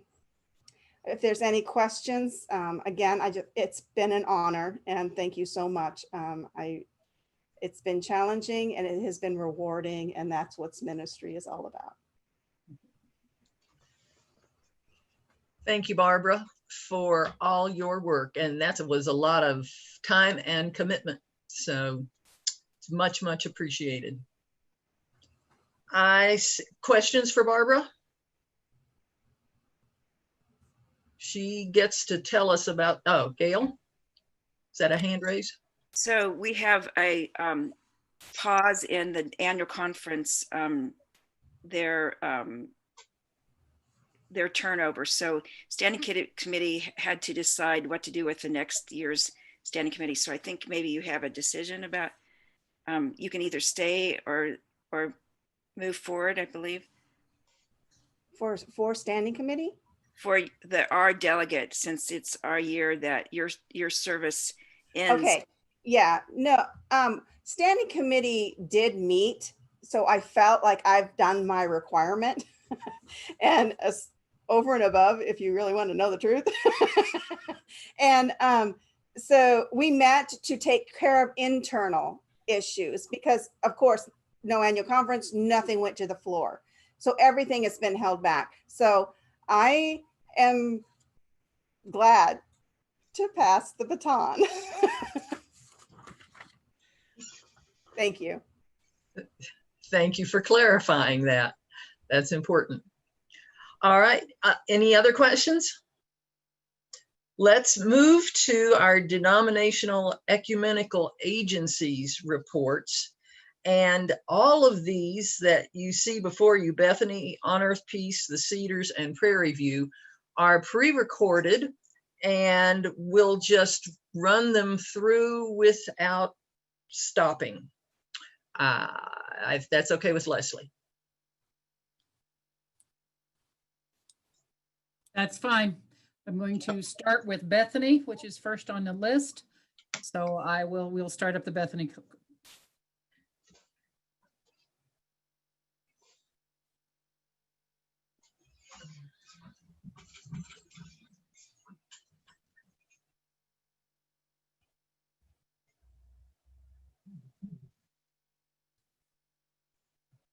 I bring you greetings on behalf of Bethany Theological Seminary.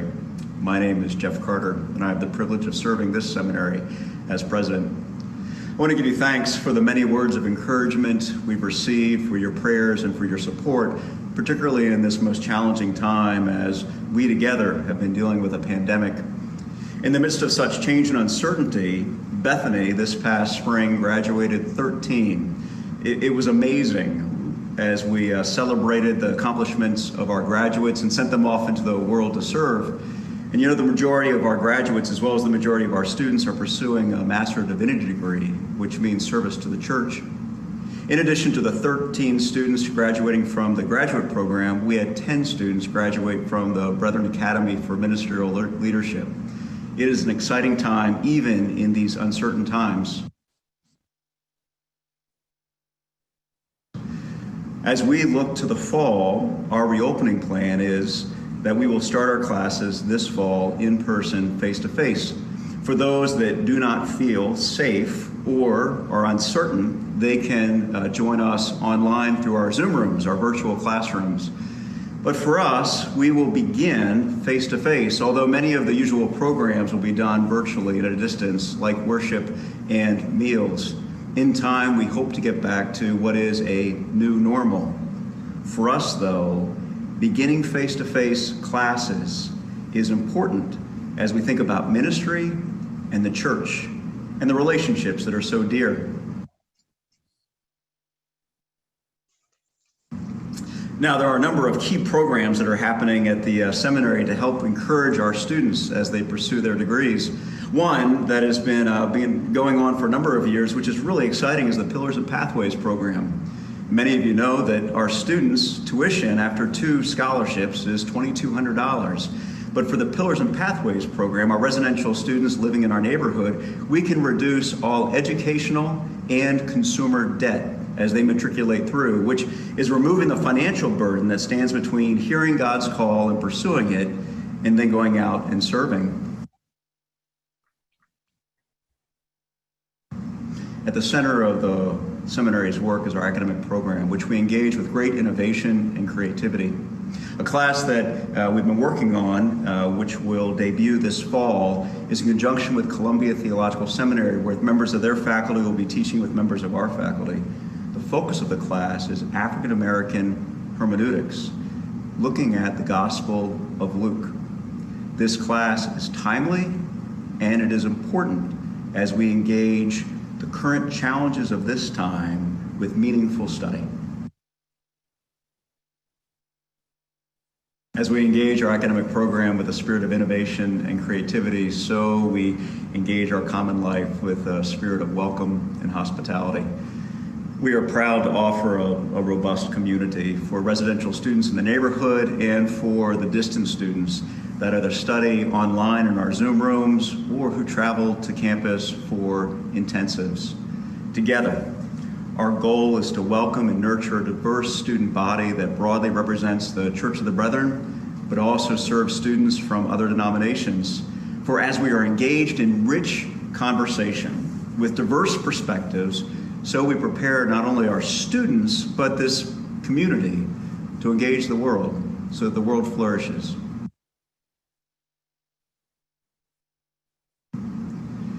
I wish you all the best as you continue in your conference. I want to thank you with a deep spirit of gratitude for your prayers. The prayers of the righteous are powerful and effective, and we feel your prayers. We give thanks for the students that you send us and for the leaders that you send to our board, and we give thanks for the congregations and individuals that support the seminary financially. Students, financial support, and prayers. 3 ways in which you can support the seminary as we send students off to make a difference in the world so that the world flourishes. This is our work together. Blessings to you, and may your conference be a blessing.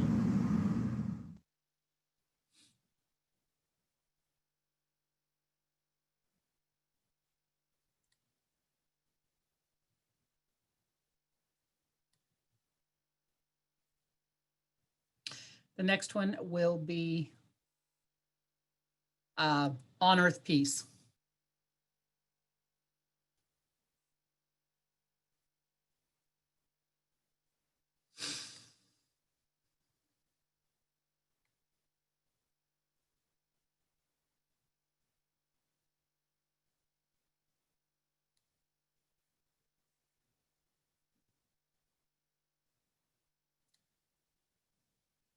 A message of kindness to those society has deemed undeserving.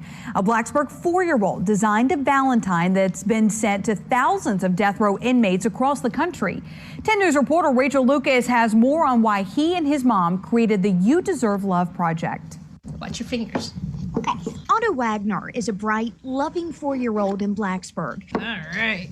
And like many his age, today he's making Valentines. Carefully cutting each one and sealing them in an envelope. He even hand drew the design that includes a special message. You deserve love no matter what. Words that won't be sent to his classmates. These Valentines have been mailed to prisons across the country. What? To every inmate waiting on death row. Me and Mom made a lot of the cards. 2,714. His mom, Claire Flowers, said what's turned into a passion project of sending compassion to those who were forgotten started out through only one pen pal she made through the Death Row Support Project. And Otto, my son, was helping me decorate his letters. And then we kind of started thinking, I wonder what it would be like if everyone on death row got Valentines. Flowers wants to teach her son the value of unconditional love. I think we need to teach our children how to build the sort of society that we want to live in. And if I can teach him compassion as he grows in wisdom, I hope he'll learn to make compassionate choices in his life. Gotten cards back? Oh, yeah. My mom got like so many calls back. Now Otto's gotten hundreds of Valentines back, all different, showing their gratitude for the kindness of a young boy. That one's the funniest. In Blacksburg, I'm Rachel Lucas, 10 News, working for you.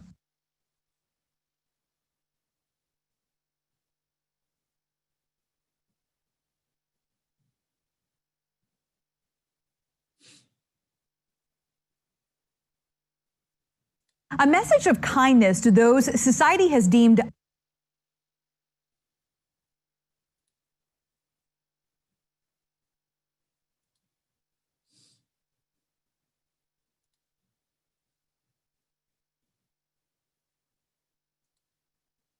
Next one will be for Cedars.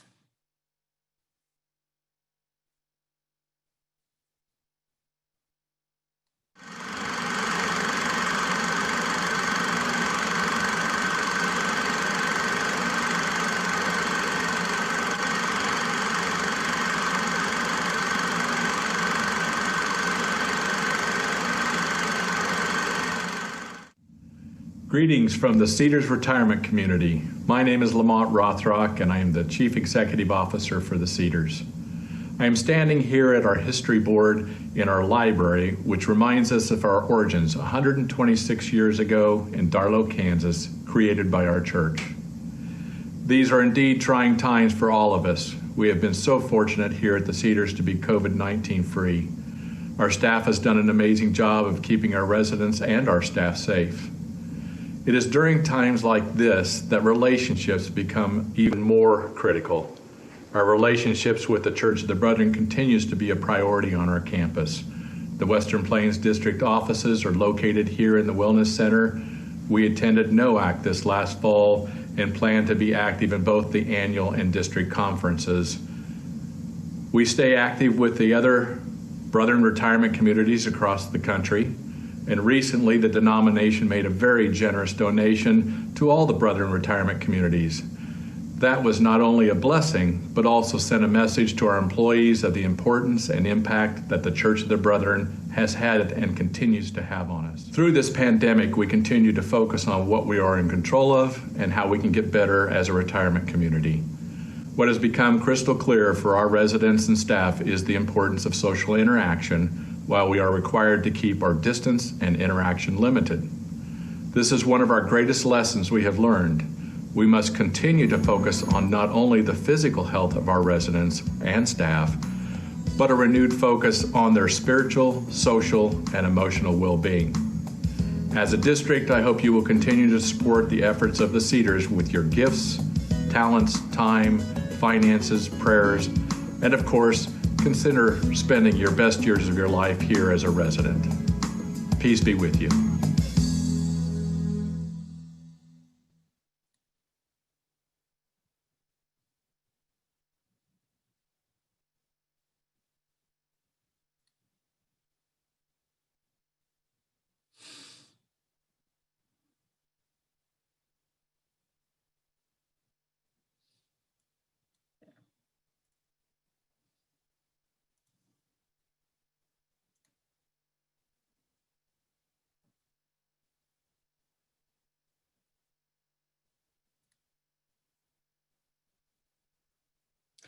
And the last one will be Prairie View.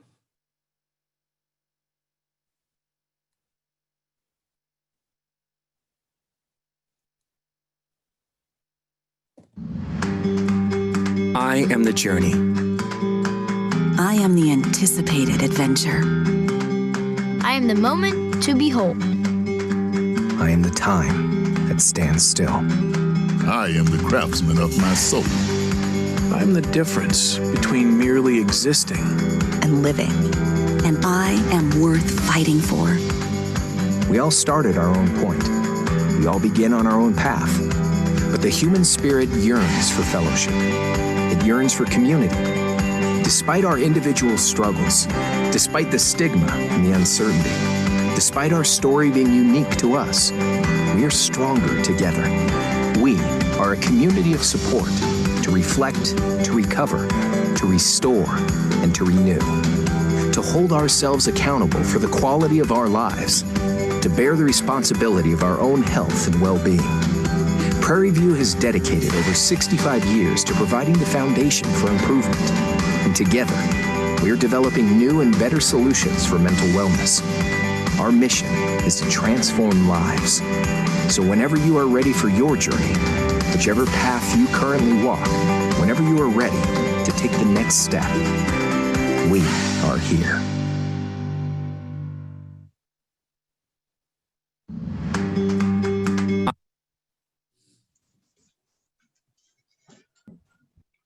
Thank you, Leslie. That is all the videos that we have. Those are all the videos that we have been sent. Bethany and On Earth Peace were the denominational agencies that were reporting this year. The Cedars and Prairie View are those ecumenical agencies that we also relate to, and obviously the Cedars and McPherson, and that's where my dad is. So yeah, an important place in our hearts. But also there are the other agencies. We don't get reports. We don't have reports from them this year, but like the Mission and Ministry Board, there's an article, I believe, a report from David Steele. I think I saw there's a BBT representative. Scott Douglas, are you out there? Do you want to say hey since you're listening in? I think. Well, hey, Vicki. Yes, I'd be glad to. Thank you very much. It's good to be a part of the conference proceedings today. What an inspiring effort that is being made to stay connected under really trying times. That's impressive, and glad to bring greetings on behalf of the staff and board of BBT. And if there's time for just a couple of updates, I'd be glad to share those too, but I don't want to interrupt the flow of your agenda. You decide. Be real quick. Okay. All right. Well, thank you. It's very generous. One thing that I think it would be very important for everybody to be aware is that one of the programs that BBT administers is the Church Workers Assistance Program. This is a financial granting program for employees of the church, particularly our steeples, districts, and camps. And particularly in this COVID-19 time, we're keenly aware of the financial impact on our congregations and particularly on our clergy. And so we have created a streamlined application process for financial assistance. That information is available on the BBT website. I'm happy to send that to Sonia to make sure that she's able to push that out to the rest of the district. But if there are any pastors in particular in the district that might be struggling a bit with finances because of the COVID-19 situation or not, we want to make sure that you're aware of that resource. And that streamlined process has been extended for another 4 months. So essentially through the end of the year, that's available. So want to make sure folks are aware of that. I think that's probably the most important thing to know. We're here to care for the financial ministries of the denomination. We're grateful for that opportunity to serve. Thank you so very much. Thank you, Scott. It's nice to have folks joining us from, who don't even have to be here. Disaster ministries, I was going to have Roy Winter come. That was another, sorry, we got rid of that.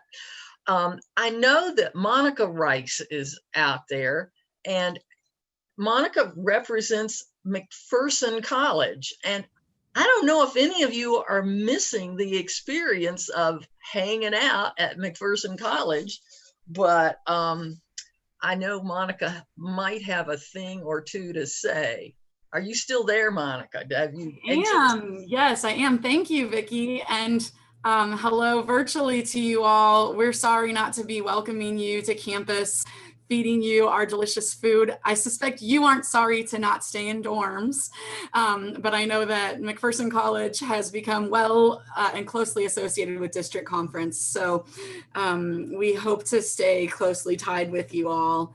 And so I'll say that our report is written on page 29, so you can see some overview of the college, but I'm just gonna highlight a couple of areas. I appreciate that it has come up several times already that Ventures in Christian Discipleship, which is a program hosted through McPherson College, is a great opportunity for continuing education.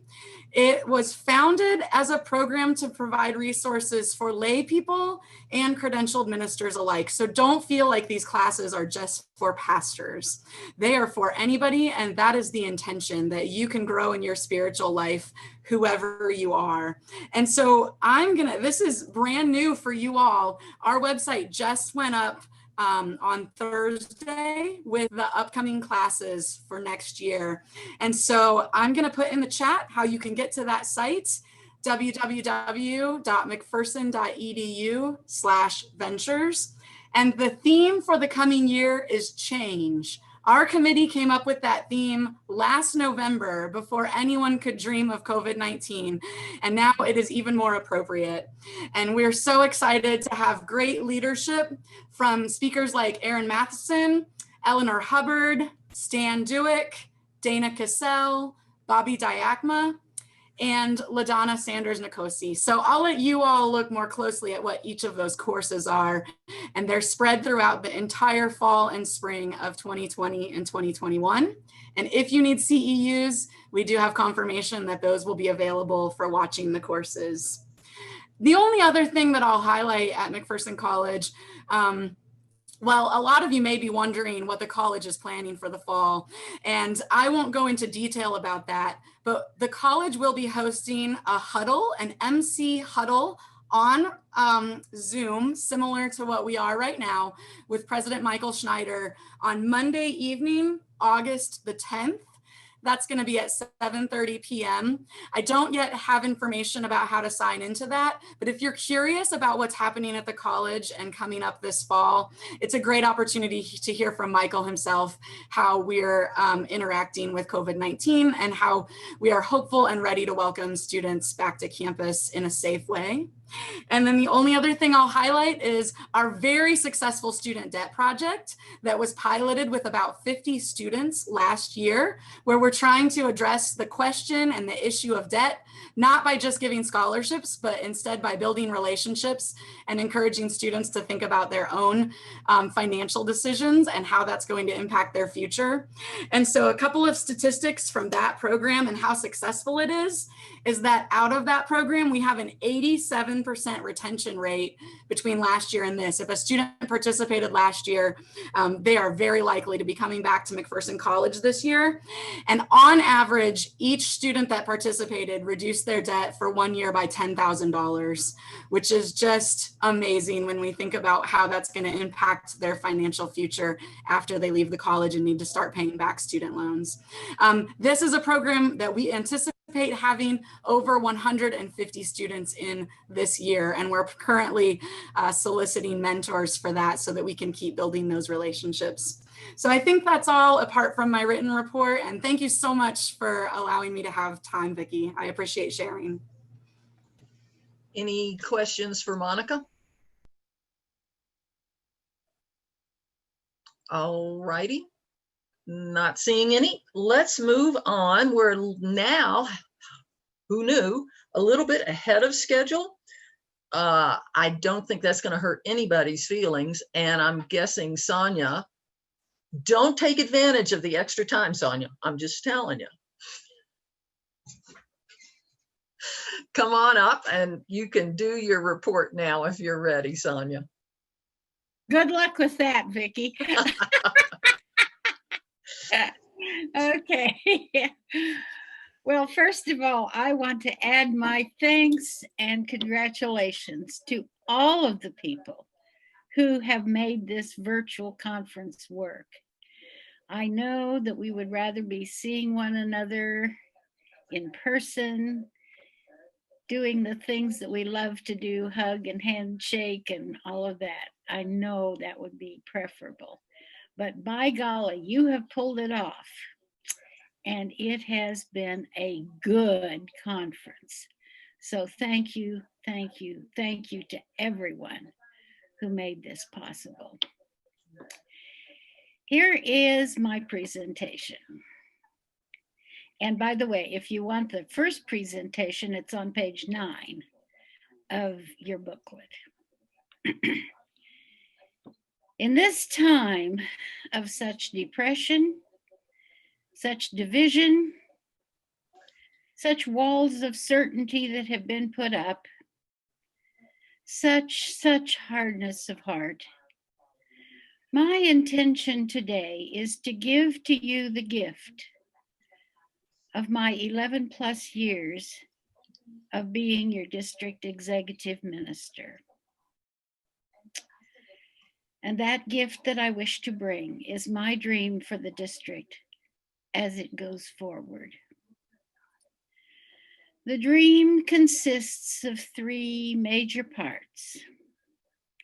And since I just have 10 minutes or maybe slightly more, I will be as succinct as I can. I dream, as certainly as Jacob dreamed about a ladder, or Joseph dreamed that he should go against the religious law of the time and instead keep Mary, his fiancée, that this district can show a way forward to our brothers and sisters by being eager to seriously and enthusiastically being learning churches. For a long time, I have believed that the genius of Scripture is its depth of meaning. Scripture can be read from different points of view: African people, slave people, Indian people, Asian people. People can understand how many times the Bible has been translated and retranslated and retranslated. People might be surprised at the history of translation uncertainty and the contexts that surround the Scripture. I believe the early brethren were onto something when they insisted they would have no creed, said they, because we will keep searching for deeper and deeper truths from the Scripture, for who knows what light we may find. That Scripture which we can use to frame our questions, keep on testing our thinking, and see within it ever more possibilities and ways to understand the message of Jesus and all of the text writers, is the Scripture that will give us an excitement and an enthusiasm for our faith that will keep that faith fresh and relevant. Let us all always be learning. I dream that we can be churches that understand strength, not as going into our own little corners and sitting in self-satisfied isolation, but that we can see that strength is in joining hands and hearts for the work of the reign of God. Jonathan Emmons mentioned that yesterday. Brothers and sisters, we have work to do. Our faith, as the book of James says, is nothing if we are not engaged in work that literally makes God's dream come true. The world needs us now more than ever. The world needs food to feed the hungry, the ones who go to bed without food, the ones who cannot earn enough for food, the starving and all the poor, all those who cannot find good, wholesome nourishment.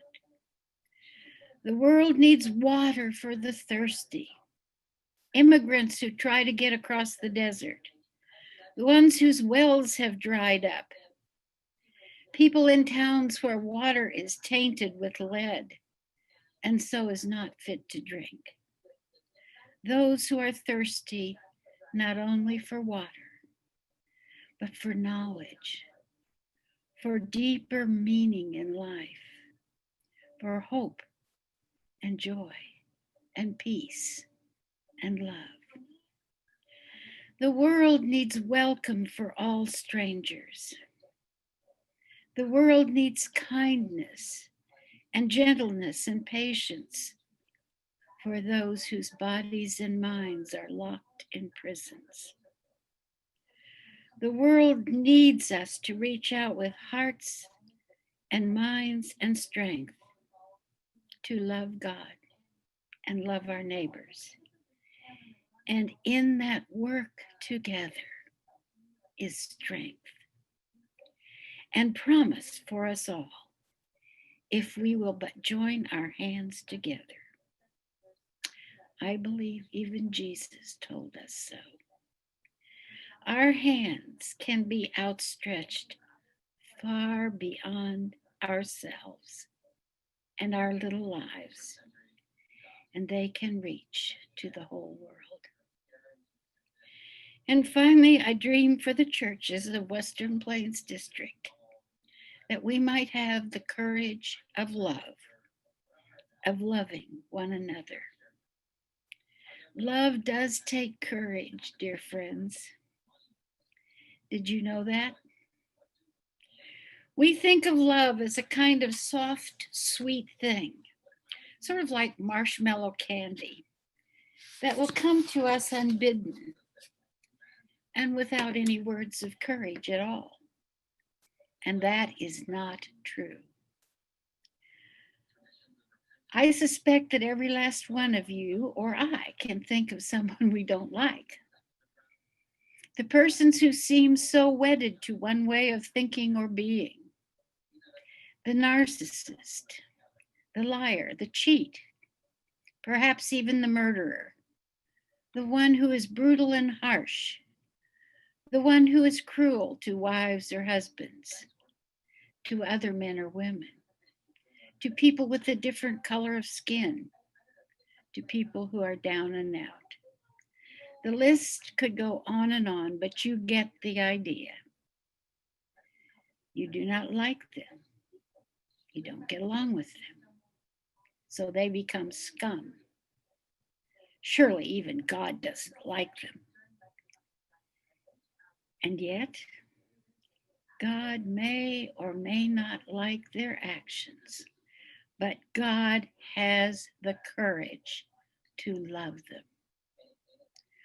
Oh my, that is hard beyond belief.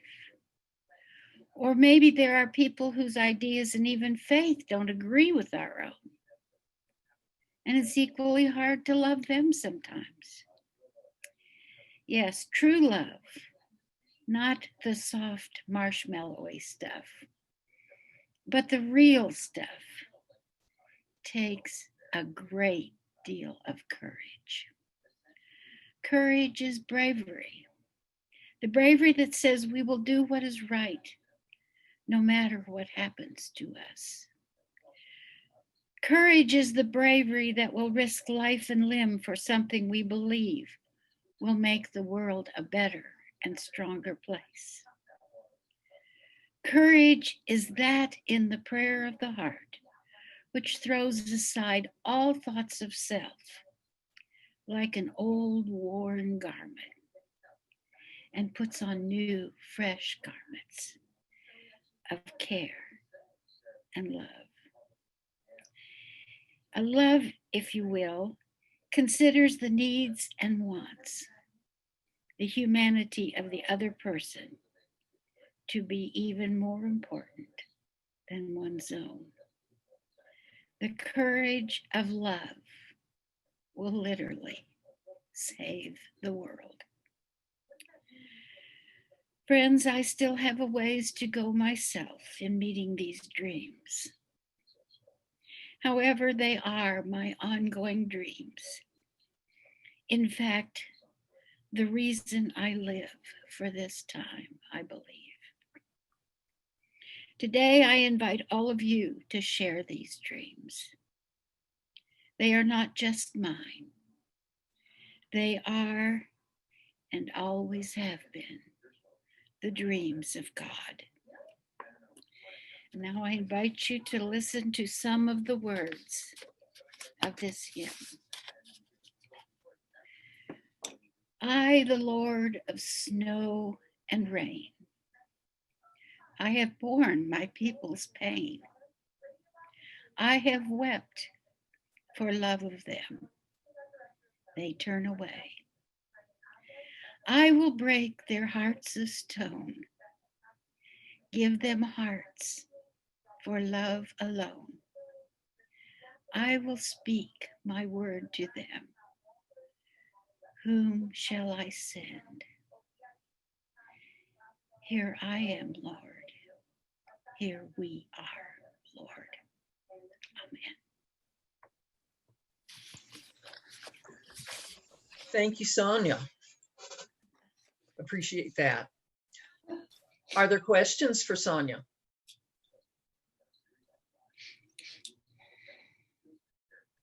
She has 11 years of ministry doing this. You could ask her lots of questions for a long time, I'm guessing. She could answer them. If not, we will move to our next piece here. Actually, Sister Vicki? Yes, sir. May I have just a moment to direct people's attention to the Thriving in Ministry program? Okay. That you can find on the website, the brethren.org website. As we talked about, especially in Paul's report about new church development, one of the elements in that is to support the multi-vocational pastors that make up 2/3 of our churches. We recently got information from the Lilly Foundation, which provided the nearly $1 million over the next 5 years to fund assistance for multi-vocational pastorates. That also includes the congregations in which they serve. So I'd encourage all of the pastors and your support people to take a look at that and be filled with excitement over support of pastorates in ways that we've never done before. And COVID has pushed us in this direction. We find ourselves as part of the committee that is advising that group that we haven't spent enough money yet. The grant people want us to spend more money, and we're more than happy to do that, but we need your help to do that. Please go online, read the information. I'm more than happy to answer questions and to refer you on to other people. Keith Funk is one of the people involved as a circuit rider, as well as others. So I just wanted to raise that as a possibility for innovative thinking. Thank you, Ken. Thank you. There's money, people. You want to spend it? You need to think about ministry. Think about your ministers and think about how you can expand your ministry. And there's financial support for that. How can you grow? Take some creative thinking, takes a lot of prayer, and takes a lot of talking to each other. Oh, Shalom Team is really good to help people talk together. Just saying. We have had the last 2 hours loaded with reports, which means there is a lot of ministry going on. There's a lot of doing and there's a lot of receiving. Most of it's come from reports from the Western Plains District, but also there's denominational reports here. You are part of something bigger, and think big, think wildly, and see where that leads you. So don't think wildly now. What I really need is some delegates to unmute, and all I want is a motion to accept all the reports and a second for that. This is Paul from First Central. I'll move to accept the reports. Thank you, second Paul. the motion. That Spencer was- from Topeka Church of the Brethren. Thank you both. Well done. And any discussion about these reports?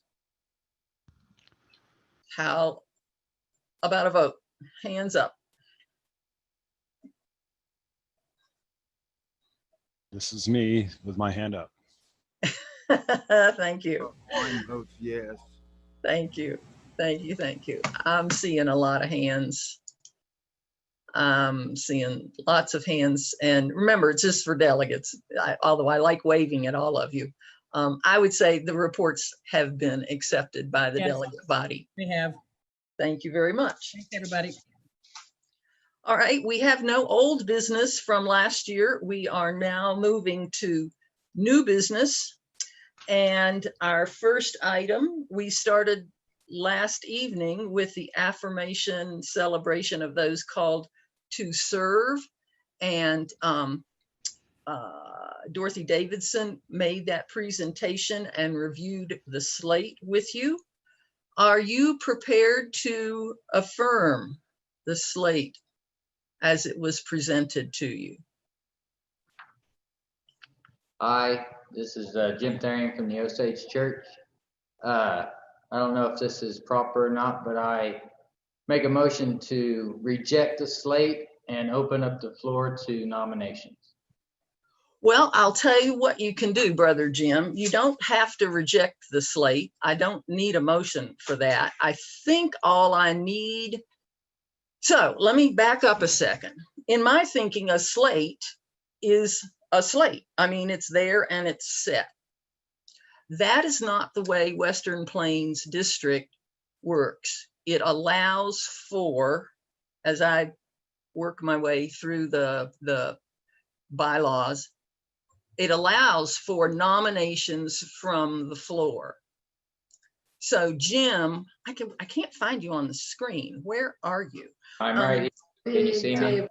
No, not yet. I think you're on a different page. But anyway, Jim, you, as I understand it, can offer a nomination from the floor. We don't have to throw the entire slate out. Can you say more about what you're thinking? Yes, I have some names to be nominated from the floor to different positions. Okay, how many names have you got? And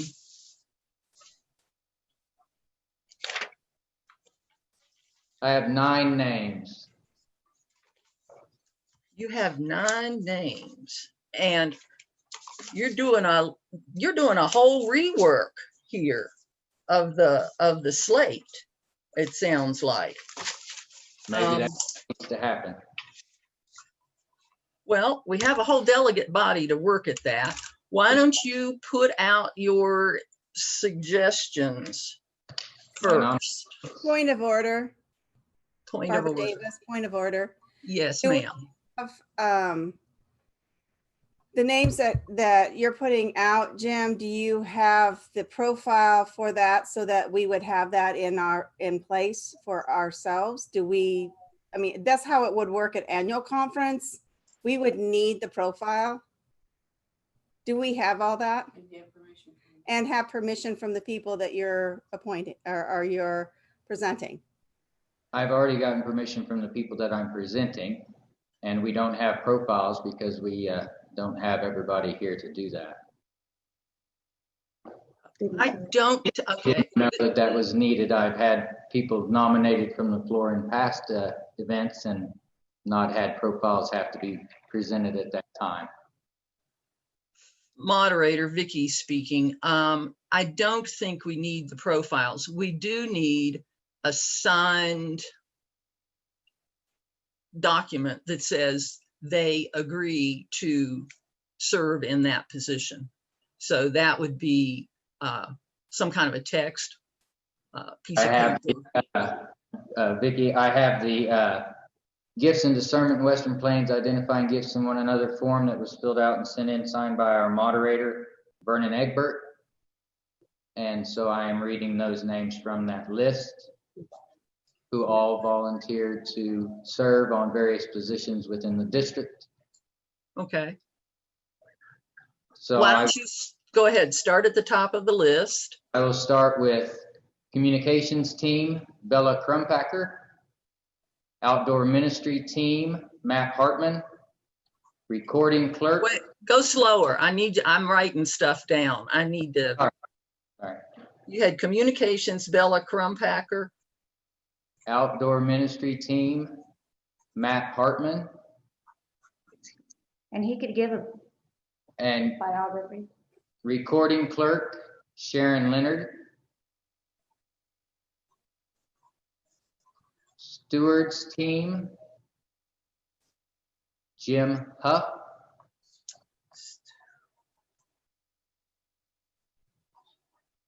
Ministry team, Mike Sand.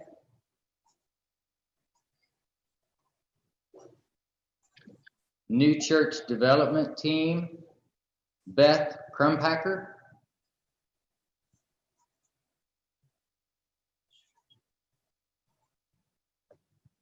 Okay.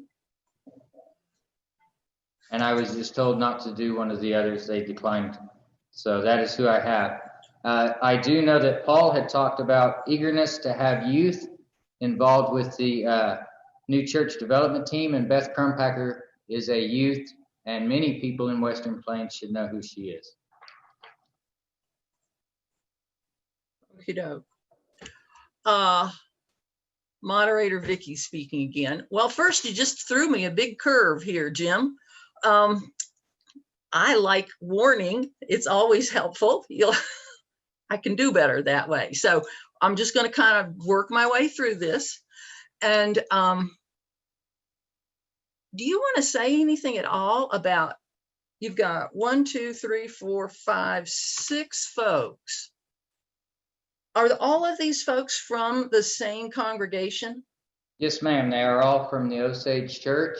And I had approached the district executive last year at district conference and voiced concern about things happening in the district, and was advised at that time to encourage and get the Osage Church involved in volunteering to serve on the district leadership positions. And so, which had also been done a year prior by Matt Hartman when he talked to our district executive as well. So we did that, and nobody on the list that we sent in got contacted. Now, Dana Hart and Daryl Barr are on the ballot, on the board district, different positions. But the rest of these people that I have mentioned have not had the opportunity in the past to serve on any of these positions. And we were hoping to have some consideration for that. Some of these individuals have met with me and have voiced concern with issues going on within the district. And my response was to volunteer your services to be of assistance in a position within the district. And so they did.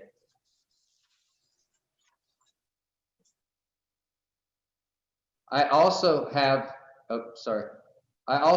concern because I'm seeing on the ballot the same names over and over again that have served in various positions in the past, and not seeing new names from the district that have been in the district for a while, that know how things go, but have not served in any of these positions. I'm seeing the same names from same churches. McPherson, Monitor, and Moundridge have a tremendous amount of people that are serving in the district, and it seems as though the outlying churches get left out. We felt like in order to have a sufficient voice in our own district, we should get involved, and that's what we did. We sent in this list of names in anticipation of maybe possibly one person getting a phone call, and none of them received a phone call. Point of order. This is Gail. As a member of, ex officio member of nominating, there was a person from Osage who received an invitation to be on the slate and declined. So, Jim, I compliment you on the folks, you and the folks at Osage who wish to volunteer their time in the district. I think that's wonderful. I really do.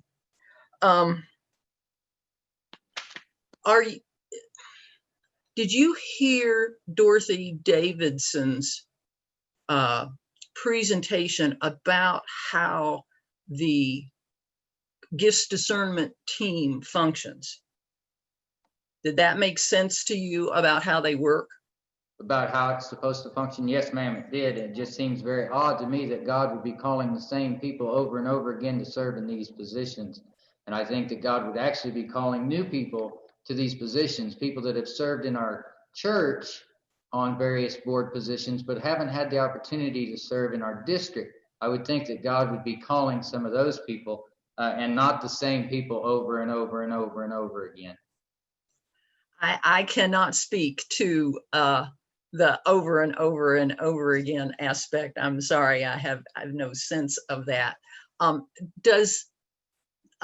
Dorothy, I do not want to put you on the spot, but I don't know if you wish to say anything or not, and either answer is fine. Well, yes, I'll be glad to. Okay, Dorothy Davidson, who chairs. I have those same names right in front of me because we immediately put them on our list that we were praying over.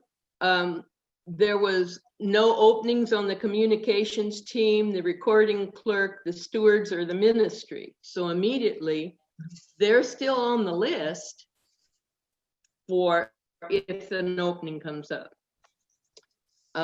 We did call one person there. I'm not going to mention names because I'm sure they didn't want it mentioned.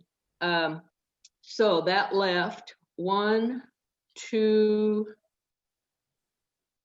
3, nope, 3, yes. That left 3 openings of the 9. And we did have them in our prayer list and we prayed for a long time. So again, I just can't reiterate enough how much we pray. I can remember a lady at Mount Ida who we used to call a prayer warrior, Alma Spencer. And one time I mentioned to her, oh, I'm so glad you are a prayer warrior because I can call on you at any time for prayer. And she goes, I am not a warrior. I am a prayer of love to people. And I knew I could, anytime I wanted to, I knew I could call Alma and she would pray about something. One thing we've learned in gifts discernment is the listening part of the prayer. Oh my goodness.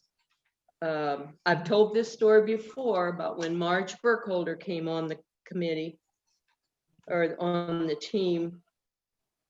We had a person up for an office that we thought was, wow, this person blows us away. And all of us, there were, it's like 7 of us, prayed over that name. And every one of us got a no. We don't know why, because only God knows what's going on at the time. They were perfectly qualified and would have done a wonderful job. However, when we had our meeting again, I didn't know what to say to them because I already knew I had a no and I didn't know, oh my gosh, how do I present this? I don't want to influence the team.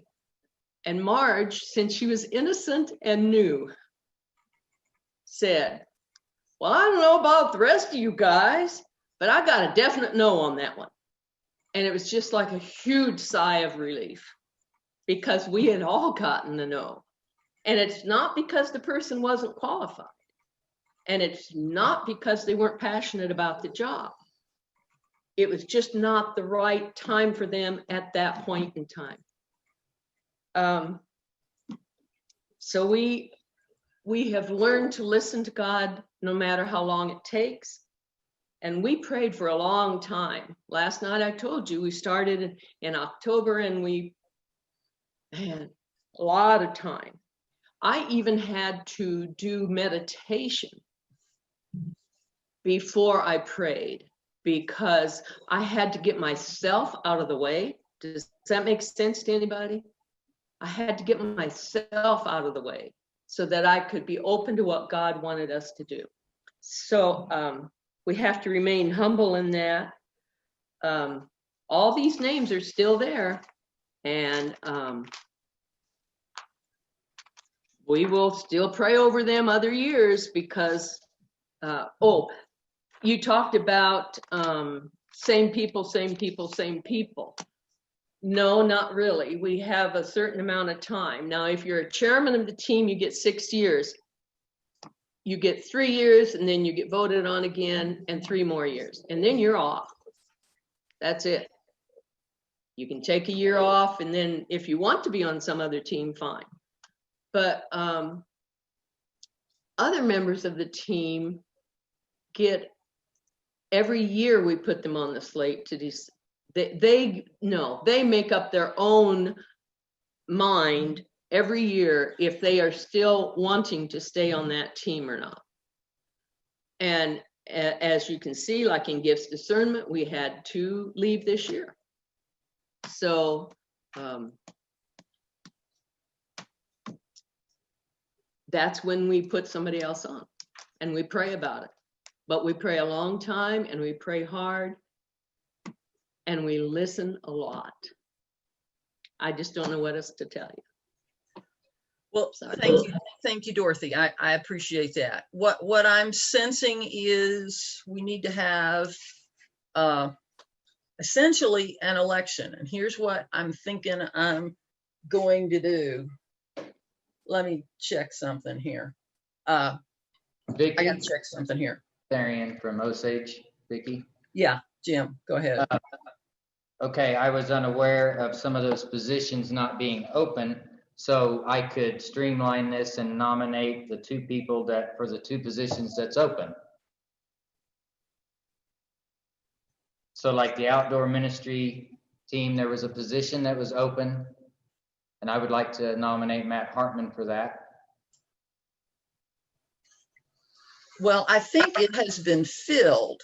It got filled by the leadership team because it was in midterm.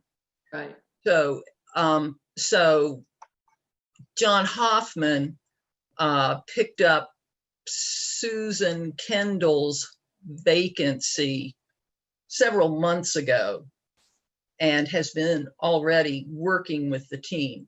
But when was that affirmed?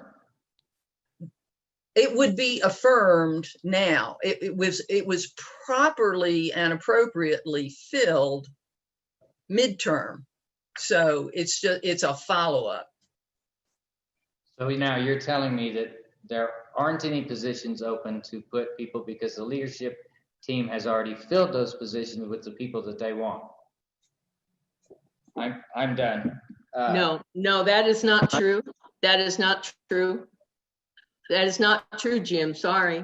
The only person that was accepted, well, there were 2. One was on new church development, and that was Mike Schneider. And the other one was OMT, and that was John Hoffman. And that was both because people came out in the middle, way before January. So long. Don't know what to tell you.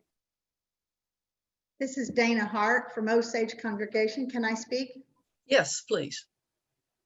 Okay. As a 6-year member of the leadership team, I served as the secretary or clerk, depending on how you look at that. And I had the opportunity to work with many individuals, and I know that their commitment to Christ and furthering the kingdom.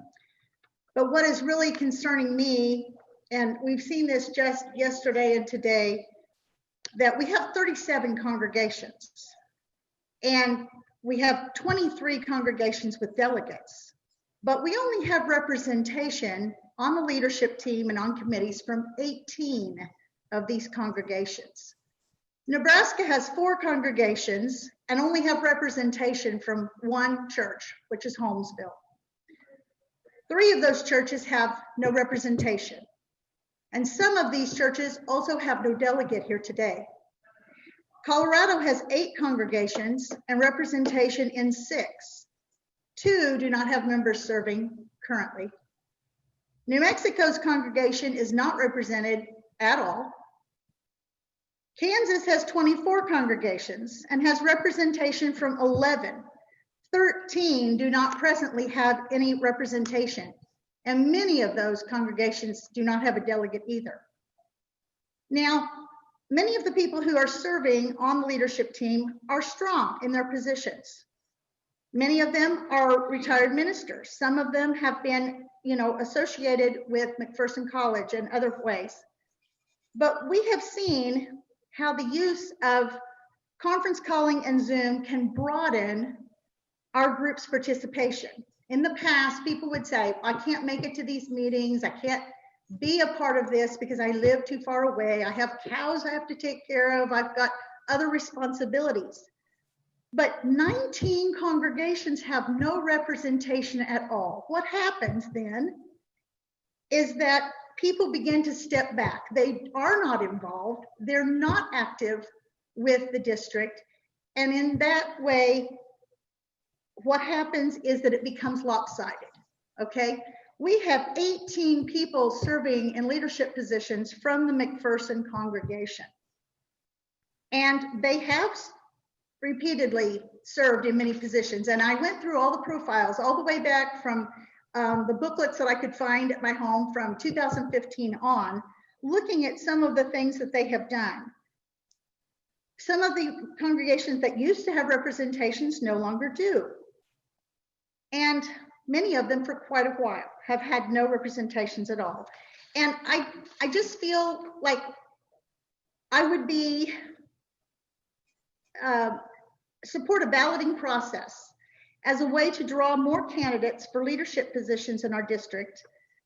I would think that the balance of representation, and I've talked to other people about this, at least 75% of our congregation should be represented. We have urban, we have rural, we have different people from different walks of life. And yes, we have relief workers and gardeners and musicians and teachers and supervisors and business people. We have a lot of different talents that dwell within our membership. I really feel like as I was working these past years, there are some amazing people who have carried the light of Christ. But from small acorns, mighty oaks grow. And no matter how small a role or how small the position is that they might have in their local community, how they can share that with the district, how the district can really hear and be represented by those people. I think an open ballot way of nominating people is much better, because we would be able to encourage people from all of them, and then they might be delegates and they might be able to be more involved. We have seen how this works, and the leadership team has been using Zoom for the last 2 years, or ever since we were acquired of it. And it is possible. And we do know that there also is the fact that they could always call in, which is the way the leadership team did it in 2 or 3 years before. So people are not as isolated as they used to be nominated for these positions. And so I would like to say a motion to have nominations from the floor for any of these positions that are saying, I mean, we have some people who are taking on their second leadership term, another 3-year term, but they've already served 3 years. Dorothy did point out a maximum of 6 years, but there's no guarantee. I mean, when you get into a position, a 3-year term means there is a new election. It's not just shoo them in just because they're there. I don't feel like this position that John took, it was to fill in a spot, but now comes the time for balloting. Okay, Dana, thank you for your comments. I appreciate your analysis and breakdown. How many from Osage Church currently serve on the leadership team? Well, because I was the secretary, I was there. Daryl Barr is the only other one. And I'm going off. Okay. So what I also heard you proposing is that we should just move from a slate to a ballot. That's a bigger process. That's a year-long worth of work, because this is already written into, this type of process is written into the Constitution. So it needs a study committee and it needs a year's worth of work. Or we can do what Jim has proposed, which is do these multiples of folks for multiple positions. I also heard him say maybe he was willing to go down to 2 positions instead of the 6 that I'm currently seeing. So openings. Right, see, like New Church Development, 2 of those individuals are in their 80s. They're on the ballot, that are on the slate. And Paul himself said he really needs to hear new voices. So when we submitted the name for Beth Crumpacker, who is a college-age woman, that would be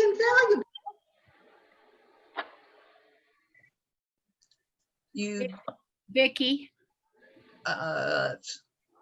Dana, you just froze up, so I lost you. And now I've got somebody else. Who am I recognizing? Sonia. Sonia, okay. Yeah, I'm wondering if, while they may not be elected this year, can we recommend some of those names to the various committees, because they might appreciate more than just 1 or 2 additional people. I think that probably some of the people that Jim is recommending are highly qualified people. And if we could recommend them somehow to the committees that and the teams that need people or could use people. I'm just wondering about that. That's all. Yeah. Well, I think that's certainly possible. I don't know if that will meet the needs of that Jim has proposed and what Dana has proposed as well. So, what I'm going to go ahead. I'm sorry. I think what I would like to propose is that we make a change in the way that we do this business and whatever it takes to make that change, because I don't want to see us circling the drain. Consistently a smaller and smaller and smaller circle, which other congregations and smaller congregations having no voice. What does that lead to? Well, this is Spencer with Topeka Church of the Brethren. I do have she made an excellent point. We barely held quorum on this, correct? Correct. So I have a question. Are we in contact with the churches that are not represented? Do we have made communication? That seems silly, but I'm just, are they in direct contact, and what barriers prevented them from having a delegation here? I think are some of the questions that would need to be asked. Vicki, this is Jim Therian, Osage Church again. Yes, I have contacted Mont Ida Church, and they did not have the resources available to do it via Zoom. I have contacted George Hinton, and their church is not in agreement with the district, and therefore they're not sending delegates. And I've contacted other churches that are the same way. They don't have the resources. Buckeye Church, or not Buckeye, but Paint Creek Church, Scott Valley Church, other churches that don't have the resources to do the district conference over Zoom. As a matter of fact, even Independence is joining us to do this conference, and that was one of the ways that we made quorum. That ought to give us a big eye-opening message that there is definitely an issue with what is happening, and definitely something. So I guess, excuse my interruption there. I guess my question is, you have a list of the churches you contacted, a full list, and who does not have the resources. This is good to know, because I know maybe the district wasn't aware. Who doesn't have the resources? One, how we can make it to where they can participate, and etc. Point of order, because we thought very hard about disparity with technology. We chose the Zoom format because anybody with a landline would have access to district conference. So we intentionally made this the format so that no one would be left out as long as they had a telephone. Okay, were the other churches aware of this? I guess, and I don't mean to Yes. harsh there. Yes, Okay, because there was that was my. several Everyone was aware. contacts to every church. Okay. Yes, and there were multiple contacts from multiple people to the district. So there's a couple of things going on. What is accessibility for people, and how hard is it? How easy is it? What are their resources? And as Gail pointed out, we intentionally set it up so you could even call in with a dial-up phone hanging on the wall. So there's still barriers. It makes it hard, but it makes it possible. We have churches who don't want to participate. That's another aspect of the district that needs addressing. Okay, so you've raised a whole bunch of different concerns. I think what we need to do, though, is deal with this item of business, and we'll move on to the next things that we have to do, bearing all this in mind, because there have been some excellent points raised. The thing about gifts discernment and why in the world does it exist, is that because it's a different kind of a system. And I find it both more respectful, more faithful, and that it really fits with how churches want to work together. And an election, if I'm being called to be moderator and I have to run against somebody, I go through a whole process of discernment for myself. And then it feels very disrespectful to me to be in an election and then I lose. Well, am I just a sore loser? I don't think so. For the folks who have been calling folks to positions for many, many years, the resources have lessened, and that sense of respect of, if I've put the energy into saying, yes, I'll accept this call, it just feels more respectful to be able to move forward into that. So having an election is almost moot oftentimes, because you don't get to people who are willing to say yes. Or if they realize they're running against somebody else, they'll say no. So I do think it's a more faithful kind of way for for a district to work, or a church to work, to do a slate with this sense of calling. And remember, it's not just one person who's volunteering. It's not just, it's multiple people. It's a community of folks who are offering their discernment. And that's how gifts discernment currently works. Vicki? Yes? Vicki? Yeah, just a note from history. I sat on the committee that rewrote the Constitution and bylaws. And the reason we went to a slate, we were having elections. We could not get enough people to have an election. So it's kind of, it seems like it's kind of, I don't know, ironic. I'll use the word ironic now, that we're going back to the need for elections. Yeah. Perhaps, but it was a huge problem at that time to even get enough people. And even for the first years of gifts discernment, we pleaded with people to put in names, and they didn't. Judy. Judy has her hand up. Judy. I just have a quick question. Can those people not serve on the committee? This is like we're electing the chairs, I guess. Is that Correct. right? So the people that he's found that want to serve, would they not serve on the committee? That's what I'm asking.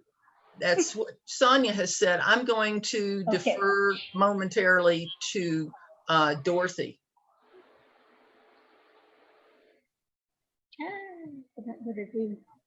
Dorothy, are you there? Can you answer the question? So are we only electing chairs, or are we, I mean, not electing, but on the slate having, There's both chairs and members of the committees. so it's both and Yes. on the slate? This is Nancy, just telling you that. Yeah. So anybody who serves needs to go through the slate process. Is that correct? Or can someone serve on a committee without having been through the slate? Vicki, this is Les. Hi, Les. Schoenfeld, Living Light of Peace. The way the Constitution and bylaws are written on this is that all chairs, all members of the leadership team are definitely go through the process every 3 years. And as I said, it could only serve 2 terms. As far as individual members of the teams, when they are first to serve on a team, they are to be affirmed, if you will, by the district conference. Once they get on a team, then they potentially can serve there as long as they are willing to continue to serve. So yes, you do vote on the members or have them on the slate when they first come onto a team.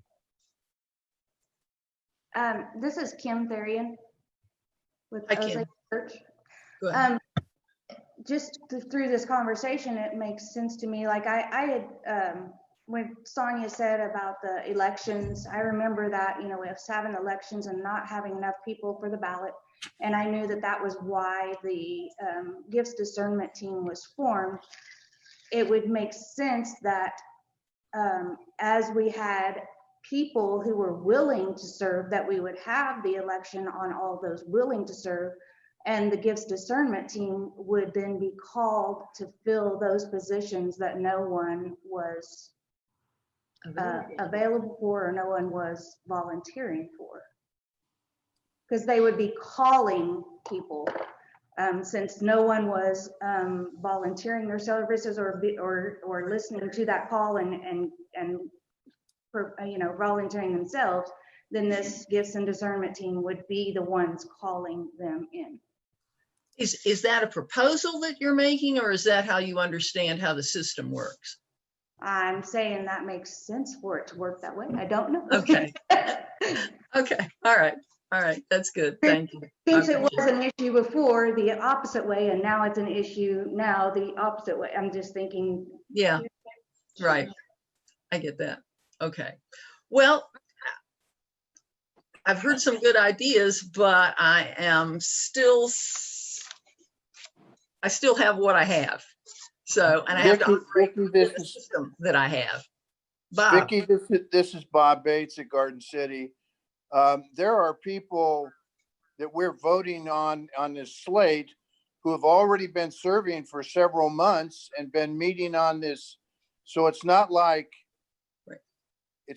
they were voted on before they came on the various teams, because I was even asked to serve on a team several months ago by Paul Caesar, and I declined for a number of reasons at that time. But I know he asked another minister, Mike Snyder, and Mike's been serving for months on that team, and we're confirming him today. So correct. It's not like they have to wait to be confirmed to be on the team. That is correct. This is Nancy Reynolds. I'll take Dana, for example. Dana came to me and said that she would be willing to be on my team. We had talked about this, I think, 2 years. And so then I called Dorothy. I said, Dorothy, I've got Dana on. She would be willing to come on and do the children and would like to be on my team.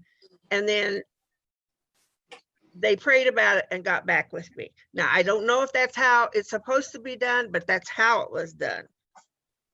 So Dana has been serving on my team for probably 4 months. Okay. How's that working for you? Well, it works well. Okay. She's All right. a blessing. Okay. Good. Glad to hear that. And just to know that Dana is on the slate for this current approval of the slate. Vicky, just another thought. I'm seeing in the chat box that I believe Spencer is asking Lowell if he can help us out in any way. I'm just wondering what kind of opinion Lowell might have. Where's my parliamentarian? Would you like to wait? Now they're talking about Lowell. Gotta get myself unmuted here now. Maybe it wasn't Spencer, I don't know, but somebody was in the chat box. First, let me try to clarify what I think the choices are. I forgot what the question was. Lowell is parliamentarian and he wants to talk. Oh, okay. When Lowell's done, you raise That your was hand. just instruction. You understand? The way things have unfolded, it isn't clear to me what's being asked. On the one hand, I hear a conversation that suggests that we ought to make a fundamental change in the way we fill positions. And that is, it's a bylaws issue. And so in order to change that, it would take a review and a change in the bylaws. So that can't very well be done here today. The other is simply, the other thing that could be happening is simply making nominations from the floor, which our current bylaws do allow. So if anyone wants to make a nomination from the floor for a particular position that is on the slate, that can be done. If you want to pursue the former issue that's been talked about, I've heard a number of comments that we went to the gifts discernment process because we simply couldn't find enough names to put on a ballot. I think I'd like to nuance that a little bit to say it isn't just the inability to find warm bodies that took us that way. It was really a philosophical, theological choice. I think I shared this with Vicky. I don't remember for sure, but I know of another district some years ago that was struggling through this question, and they actually instituted the process of having each person who went on a ballot had to write a loser's speech. And that, so that everybody internalizes that when you have a ballot, there are going to be winners and losers. And the question is, are we a political process that produces a ballot for winners and losers, or are we a faith community that calls people to the service of our ministry?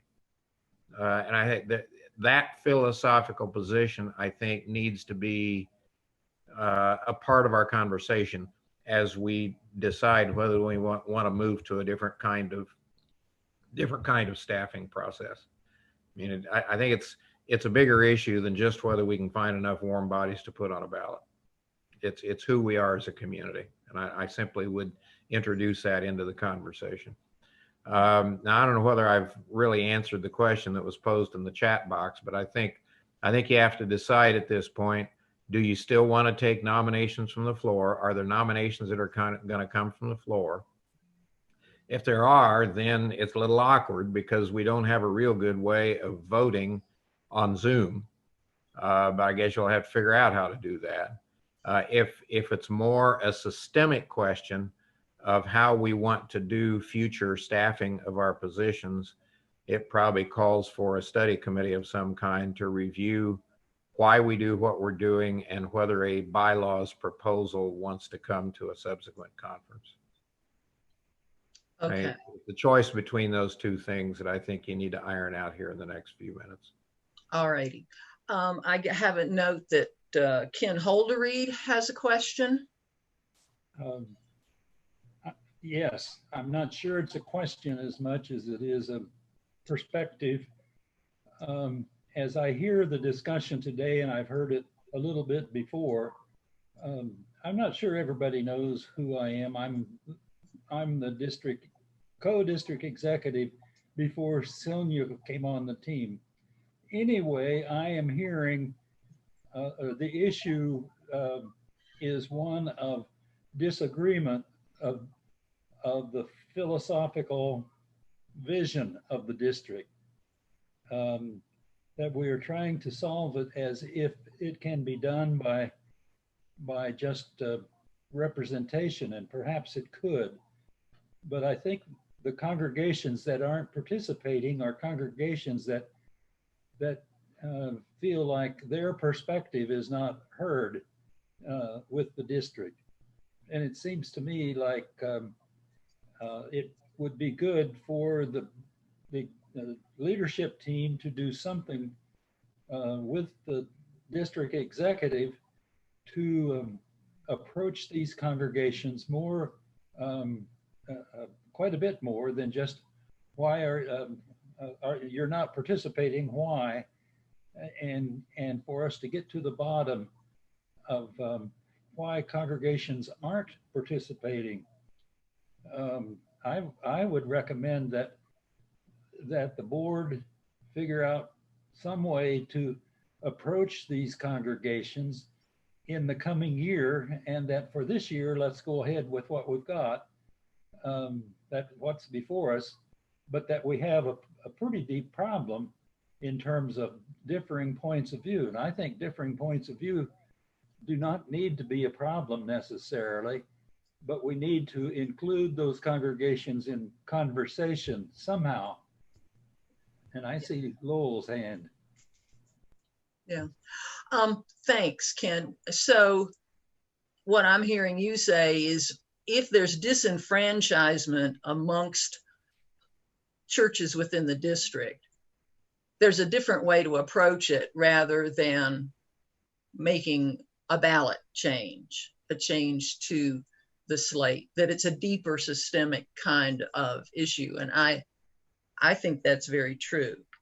So it still doesn't get me off the hook here for this slate that is before us. So Jim, can you come back? And I don't know exactly what you're thinking. Give me a sense of where you're at right now. The last place I've got here from you is that you would like an election for 6 different positions here that are in front of me. Are you still with that? Is that what you want? No, Vicki, I was unaware of those other positions not having openings, having already been filled by the leadership team. There are 2 positions that I'm aware of that are open. Outdoor ministry team, does that not have a position open, or was that filled by the leadership team? Well, I would tell you that it was filled by the leadership team several months ago, and that we are now affirming their choice. I disagree with their choice and would like to nominate Matt Hartman for the outdoor ministry team. Okay. I'd also like to nominate Beth Crumpacker for the new church development team. Okay. And you have a signed document that they have agreed to serve in those positions. I have the document that we sent into the gifts and discernment team that was signed by our moderator, Vernon Egbert. Leon Deere would like to speak. This is Leslie. You've got a number of people, and I know this is going to get difficult. You've got a number of people raising their hand to have a comment. So I don't know where you want to go with it, but we're getting more and more people wanting to speak here. Okay, I'm not seeing it because I'm looking at I understand. That's why I'm telling you, you've got a lot of people raising their hands. All righty. We have Lowell and Les who have their hands raised. And Dave Smith has his, and I believe Linda Nair had hers. Yeah, there's a number of people wanting to speak. Okay. How do you want to do this? Why don't you pick somebody? You see the list. If you have a sense of who was there first. Okay, I'm going to Lowell was first. I'm sorry? Lowell was first to raise his hand. I raised my hand right after Ken Holderried was talking, and it occurred to me that what Ken was talking about, to me, dovetails with what Daryl Barr reported about a new round of visioning for the district. It seems to me these things could go together. Okay. I'm going to go to the top of the list then, and I'm going to call Dave Smith. Okay. First of all, I'm going to speak to what Lowell just said. That was discussed in the group I was in at the gathering meeting. So that there's been discussion on that already, and I do agree it needs to go forward. If she passes. I've got two questions, one for Jim. And the question for Jim is, what number would you feel from your church wouldn't overload the ballot in a different way? And I guess you've been talking about 2. Is that a number that you feel doesn't overload the ballot with one church there? I'm not quite understanding what you're saying. If we said all 6 of the people you mentioned are on, now we've done what was discussed earlier, that we've got a misrepresentation again because of the number of people from one church. I understand. Okay. That there again would be by a vote, and the delegate body would be allowed to make that decision. You already have that happening with McPherson Church and the representation that's on the board or on the committees from there. I understand. You also have people that are serving on one chair, and now they're on leadership team, and they're also on another committee. It's just I'm hearing some names that are mentioned over and over again, and it sounds like there's already that happening from the McPherson Church and churches right in that area.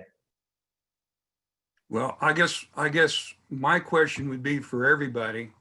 Could we accept the nomination of 2 or maybe 3 people from the floor that would be committee members that would become part of the slate and not a vote, and they would be a member of a committee, and that would balance out some representation. Now, it's not the normal process, but it would take us forward. And McPherson Church has always provided great leadership for this district, and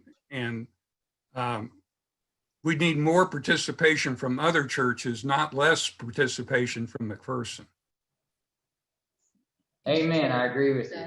Okay, my next person I'm going to call on is Linda because he's been trying to say something for quite a while. There you go. Take yourself back off mute. Leon, you're muted. Leon, you're muted, bud. Okay. Am I on? Yes, you are. Okay. I have memories of us going through this same conversation about multiple times prior to the past 10 years. The concern was over who is calling the shots, where the power lies. Basically, the philosophy of the Brethren has been one of democracy, one that says that the voices of every brother and sister are equal. But on the other hand, there has to be people called out to do specific things. And I was, when I was on the district board, this was discussed, issue was discussed a lot.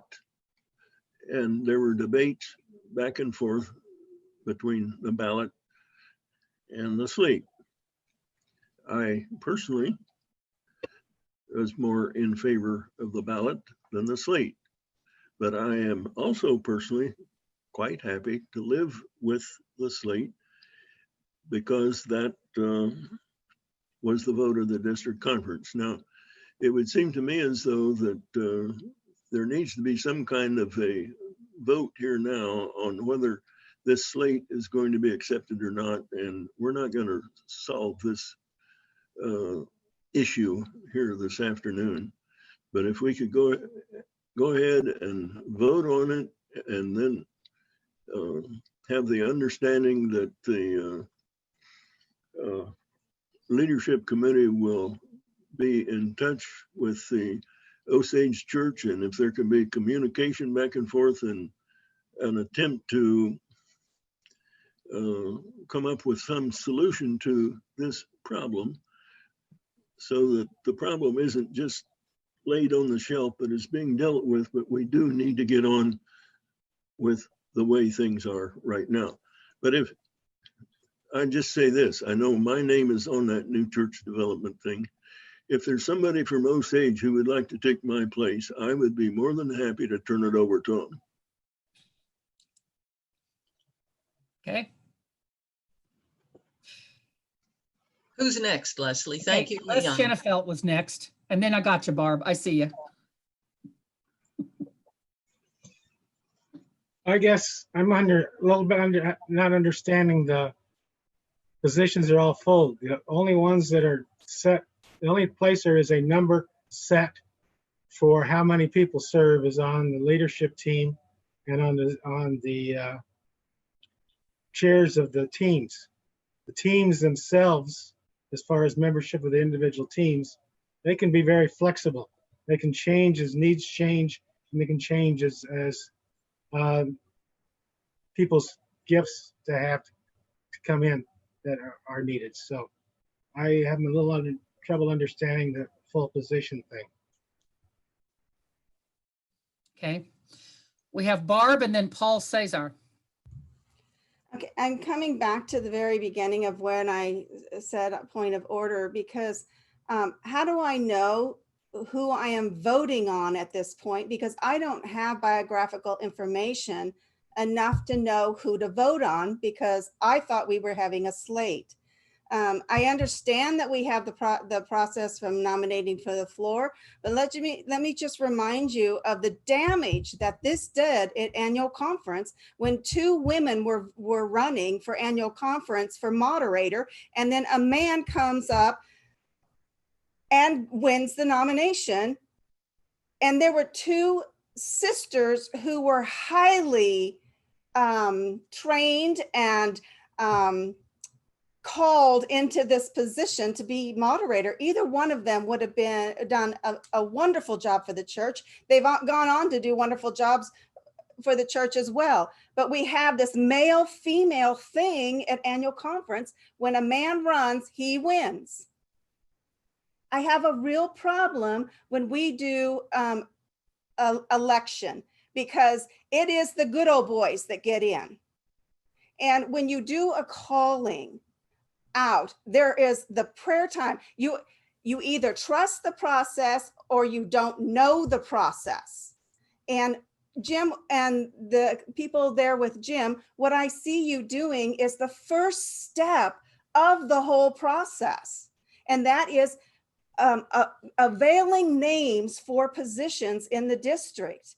And that is where it needs to start, is that those names, that list that Dorothy says she's already taken as well, but that needs to go too. That's our responsibility as churches, to call forth people from the churches and give them to the gifts and discernment team.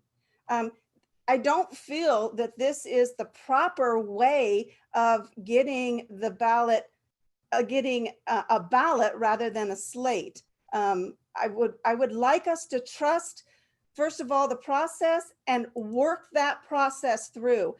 I don't know how many of you know this, but I have been in the district for over 14 years now.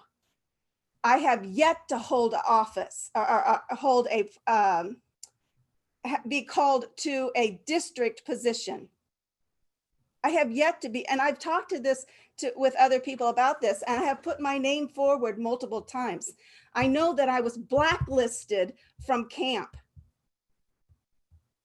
I could not serve at camp for a while because someone disagreed with me. This is not the way to do this. That is all I am saying. This is not the way personalities, personality traits, where you are in conservative, liberal, whether you're male or female. We need to leave this to the Gifts and Discernment Committee so prayer and conversation can be had over that. All the information that is needed in order to make these decisions. I don't have enough information to vote for anyone that you put forward today. I need information. I need prayer time. I have prayed over this slate. God bless. So Leslie, do you have people still lined up? I have one more person. I'm going to take one Cesar, more. he's had his hand up for a while. Okay, we'll take this. This will be the last Right. comment. I'm going to close the conversation down and we're going to move forward because I'm getting weary and we've run out of time. So, Paul. Yeah, thank you. Paul Caesar from First Central. I just wanted to clarify for everyone, I proposed some names to the Gifts Discernment team, and then they prayed over this, and this is why we have the people who have been added to the slate today.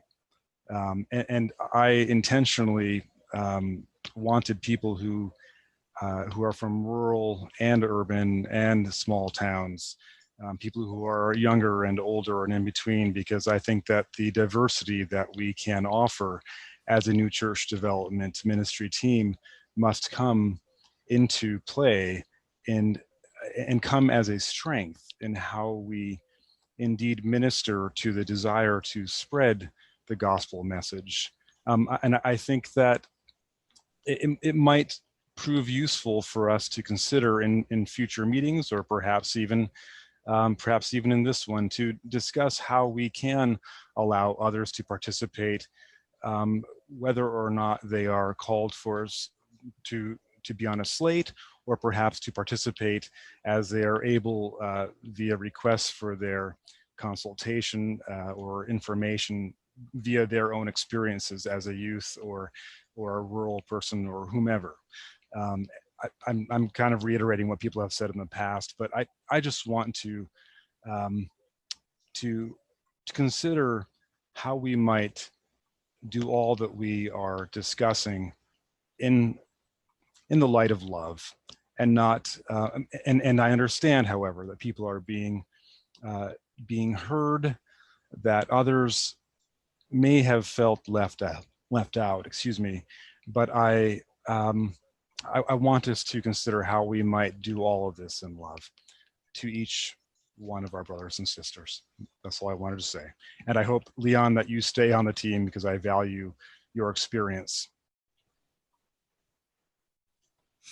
Okay, thank you, Paul. I'm looking at the slate. Jim, there are two people for outdoor ministry team co-chairs. One is Marla Olamenik. That name has not come up. She is going into her second term of a 3-year term. We have talked about John Hoffman. So I'm understanding you're proposing Matt Hartman run against John Hoffman. Is that correct?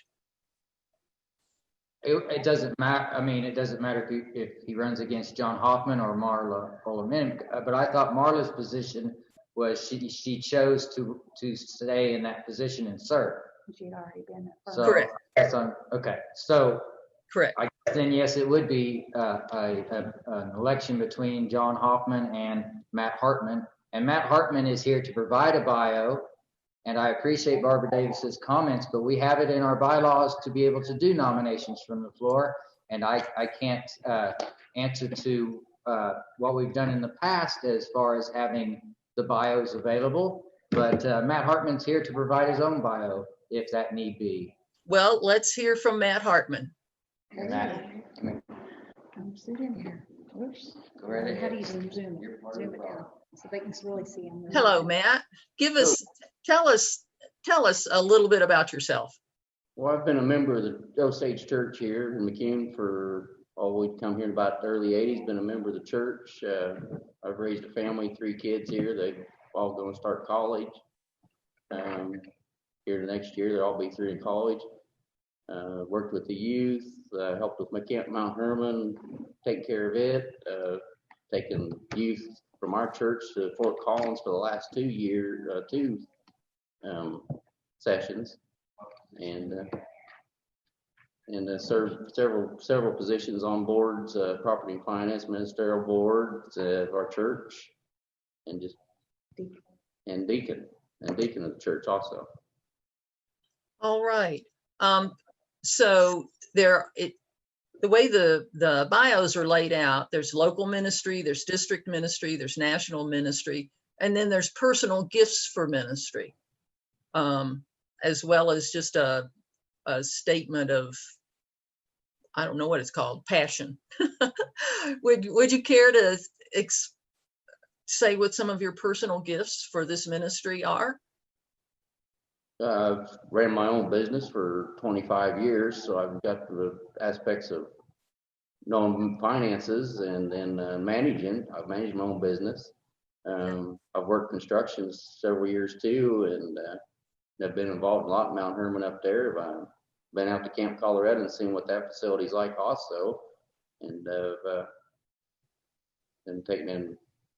I work for a company right now that I take care of a lot of equipment and people too. So I see. Okay. All right.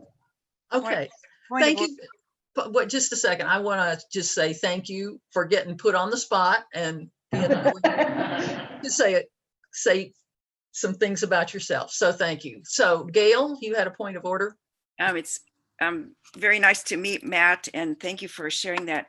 I think that the parliamentarian has proposed that our next order would be to vote whether the process, not on the persons, but the process. So do we do a slate, or do we make this a ballot?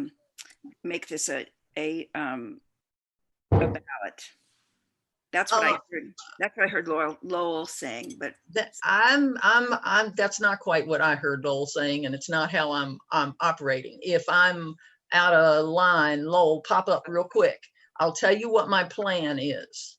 So the plan that I have in my head is that we will do this election, these nominations from the floor. We'll have an election right now, a vote right now between John Hoffman and Matt Hartman. Delegates will raise their hands. We'll do it for the next position, the new church development slot. And then we will, after we do those two positions with votes, we will affirm, and however those turn out, we'll affirm the entire slate. So do I have a parliamentarian that can tell me I'm doing it right or not? I have a question. Yes, Charla. Is there a limit to how many people can serve on the committees? Can we not just add these people that Jim, or is there a limit? There only can be 3 or 4.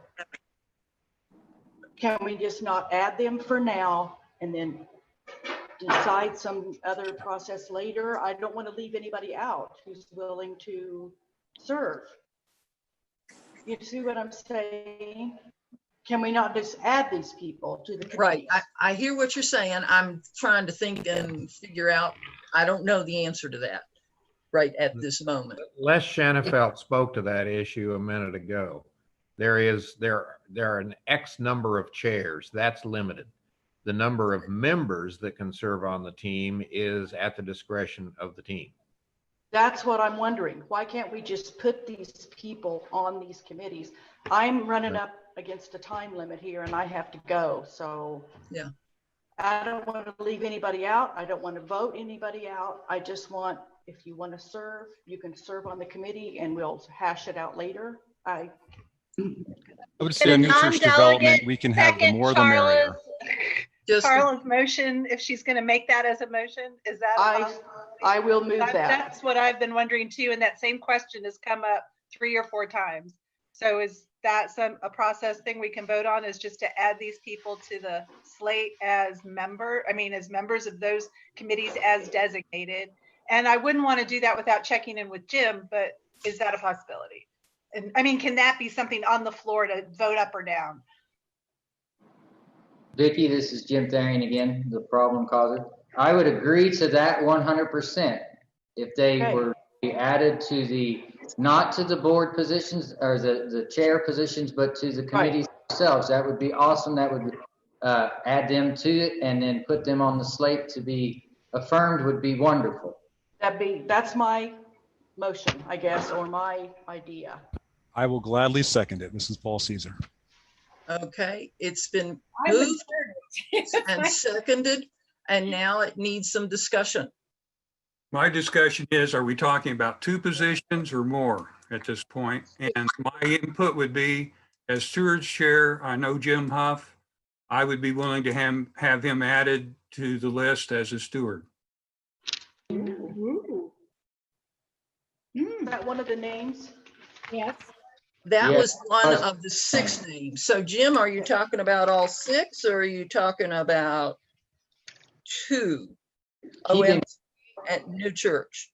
Keeping in mind of the overload from one church, I would just go with the 3, Jim Huff, Matt Hartman, and Beth Crumpacker for those positions. And then as Dorothy pointed out, these names are kept in a database. And so possibly next year, the year after, but whichever. But to see the effort that's put forth to add these names to the slate would be a sign of being able to work together towards a common good.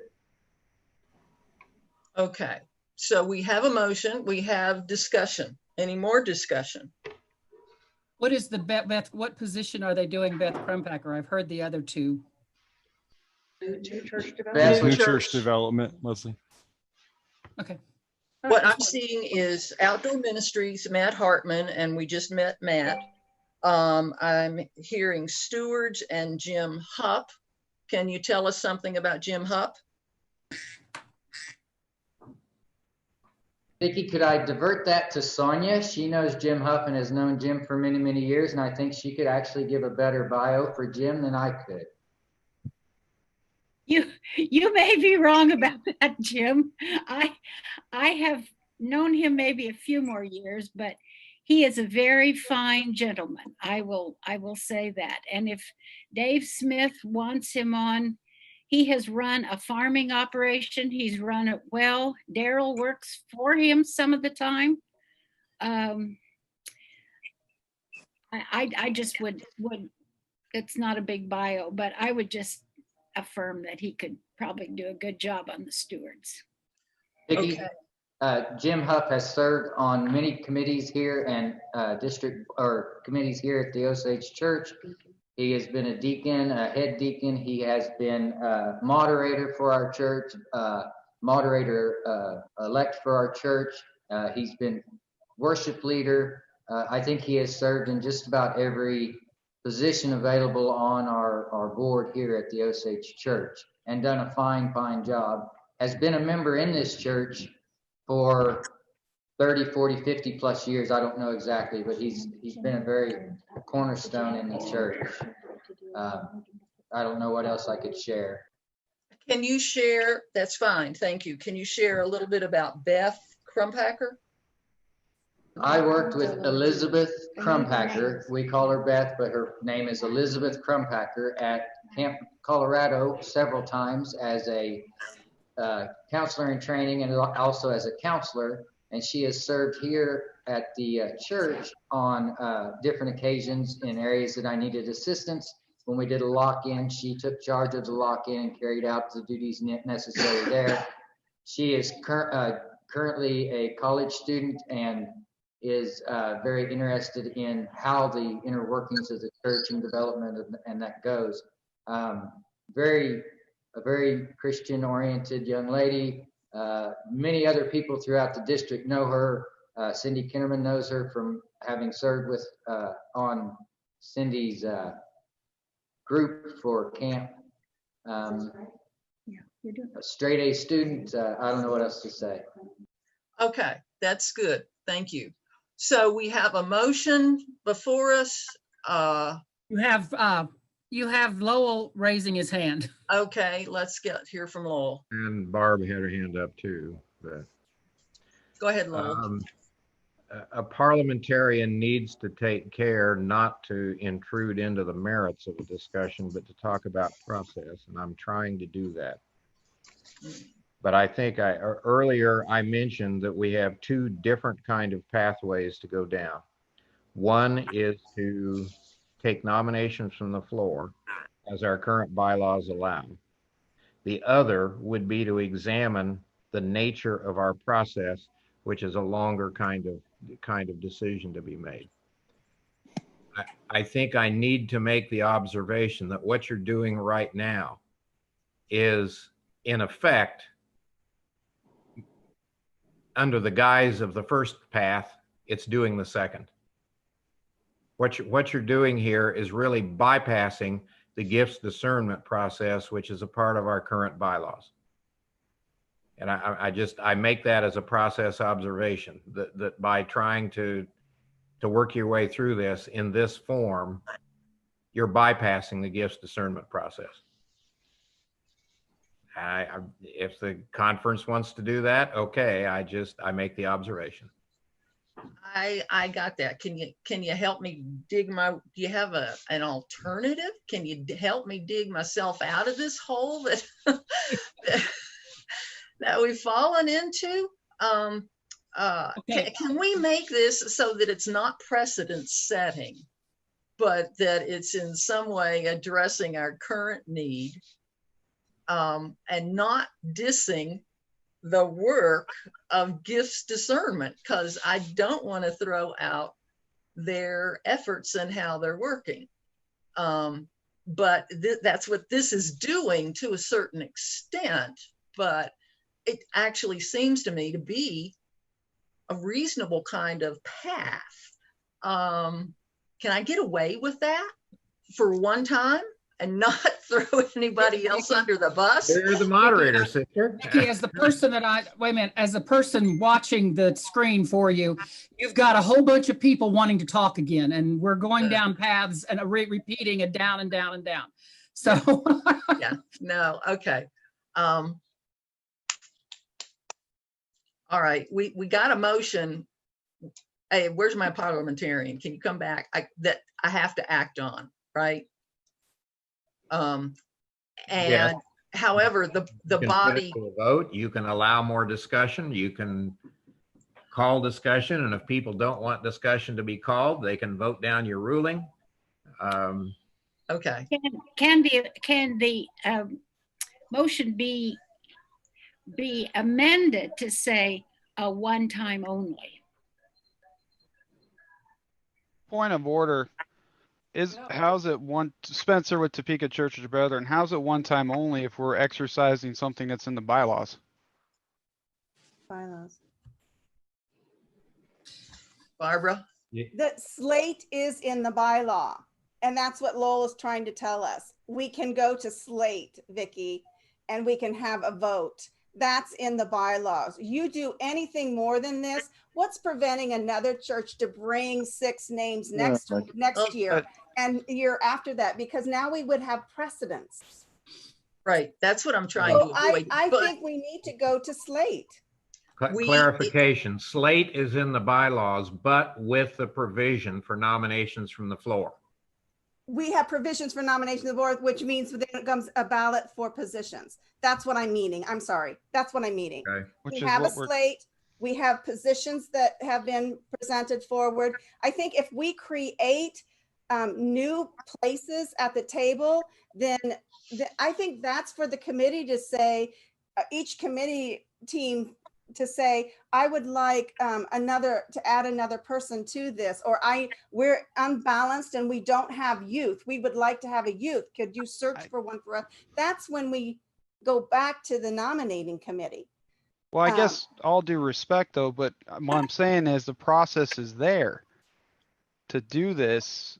We're not adding anything, correct? We can submit the nominations to the committee as well as to the officers, from what I'm understanding. Spencer, Topeka Church of the Brethren. Okay, what I'm understanding is that we are asking teams to add another place to accommodate the people that are being brought forward. We are not going to, that's my understanding, is that we wouldn't vote on it, but we would be adding a place at the table. Then what is preventing me next year rallying a church and getting 6 names from that church and bringing that forward? It's not the process. We need to trust the process. And all those names that have been given should be going to the nominate. I mean, we're just we're pushing the gifts and discernment team aside, and we need to be giving those names to gifts and discernment. I think we need to do the write-ins. Point of order, the names were submitted to the gifts and discernment prior to this meeting.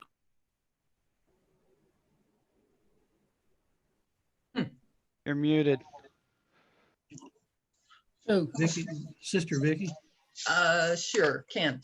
from a practical standpoint, chairing the leadership team, I wouldn't have no qualms at all to continuing on with this particular slate, knowing that we don't want to dishonor the work of the Gifts Discernment Committee and the hours that have been put into it. But also, Jim has capably brought up concerns that we could address in good faith without having to resort to structural requirements to do that. And I would encourage us to pass the slate.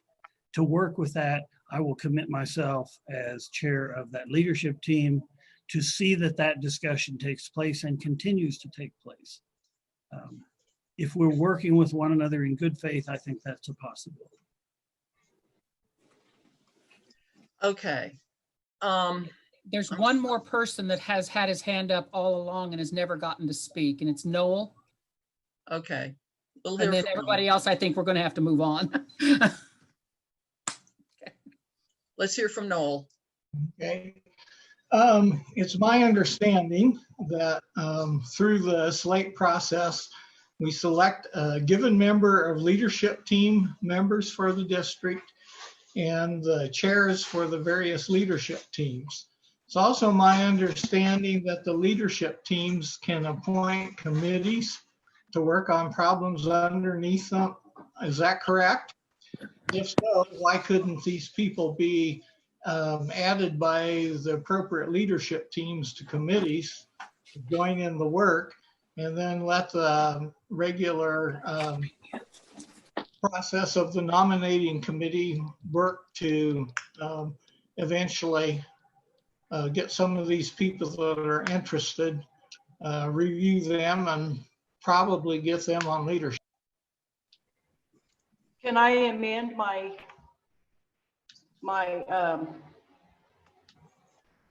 proposal to what Noel just said?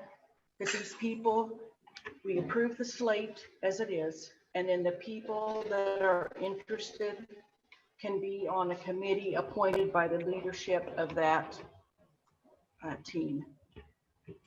Because I've got to go, sorry.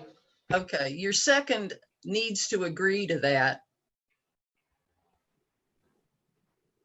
I don't know who seconded. Paul Caesar. Yeah, I guess my understanding is that in Robert's rules, there can be, you can move to amend your motion, but it can also stand as an amendment in and of itself. I mean, I would second that motion, however, that amendment to the motion, however. Yes, Charlotte. that's what I meant. Okay, so I need to go. All right. Can you state what the motion is now? Can you hear me? I can hear you. Okay, I move that the 3 names that Jim presented, I don't know how to say this. The slate be approved as it is, but the leadership, it's up to the leadership of these teams to include the people that Jim has presented, not as a member of the team, but on a committee. Okay. I think we're going to vote on that. And I've Order. lost my, pardon? I believe I already had a motion up prior to that motion being presented. A motion to reject the slate ballot and nominations from the floor. And that hasn't been voted on. Wouldn't that have to be taken care of before a second motion could be made? Well, Jim, I don't know that you had a motion for that. We were saying, I was telling you, you don't even need one. You don't need a motion because nominations are welcome from the floor. But I'm being told that they are not welcome from the floor because I just made 3 nominations, and now we're leaning more towards having the leadership of those committees decide, okay, yes, we'll involve them. No, we won't involve them, instead of them actually being voted in. I'm back to, like Spencer said, we have this provision to take nominations from the floor. I think we should be able to proceed with that. If that conflicts with our gifts and discernment process and all that, and then we definitely need to examine our bylaws. But like Lowell said, now is not the time to do that. But we do have the provision in our bylaws to take nominations to the floor, from the floor, and that is what I'm doing. Okay, that puts us back at square one, but which is fine. But I do need to deal with Charla's motion. Well, So, Vicki, yeah. when Jim originally spoke, did you accept his motion, or by your comment, did you rule it out of order? I guess my comment ruled it out of order, that it wasn't, he didn't even need to make a motion. All right. That so we you did can not just, accept that motion. correct. Okay, then that disposes of that motion, and you're free to proceed with some other action.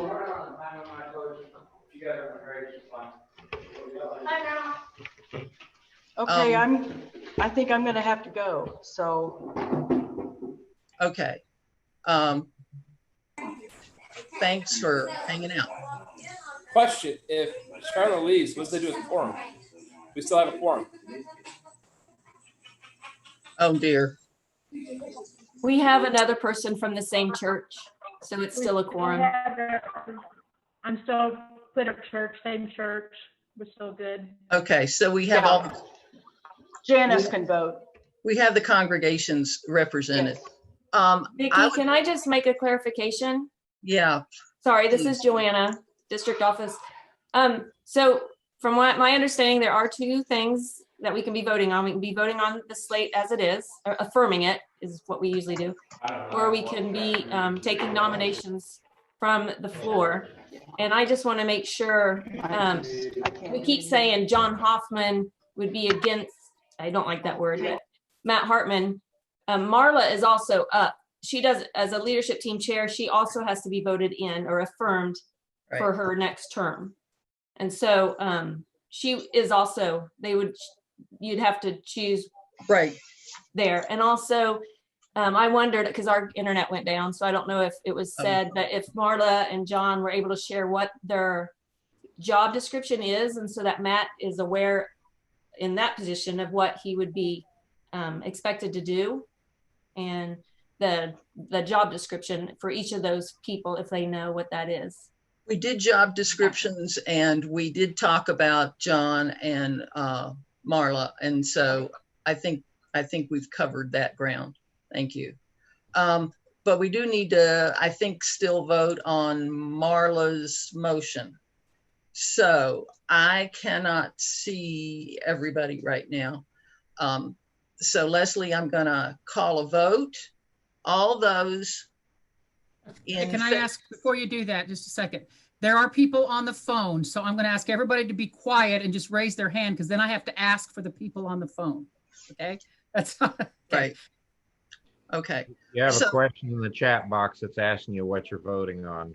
I think we need to clarify. So I'm willing to have a lot of help on this clarification. Charla made a motion that we would add people who, the names that have been brought forth, and simply add them onto the slate, and that they then become part of those respective commissions that they have been presented for. The thing to be clear about as you vote is that this is messing with our procedure.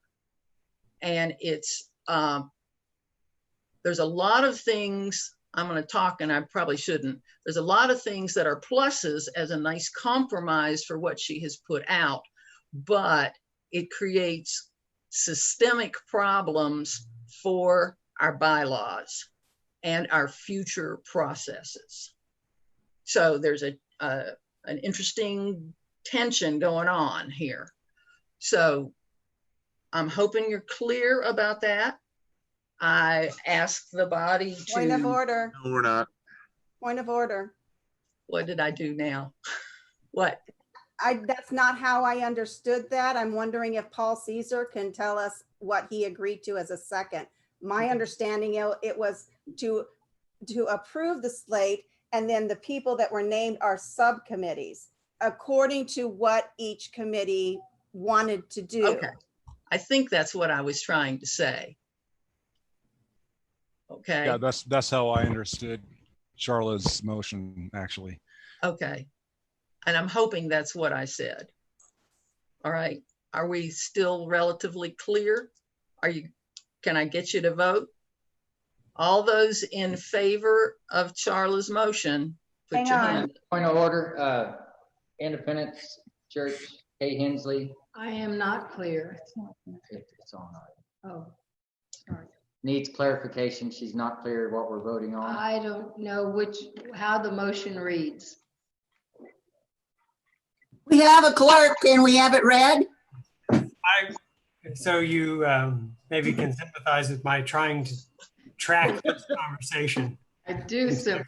I should take shorthand classes or something, but the motion that I have is that the slate be affirmed and then the leadership teams be encouraged to add members as they see need, and to include those the names that were brought forward from Osage. That would be Matt Hartman being nominated for the outdoor ministry team member position, Jim Huff for the storage team member, and Beth Crumpacker for the new church team member.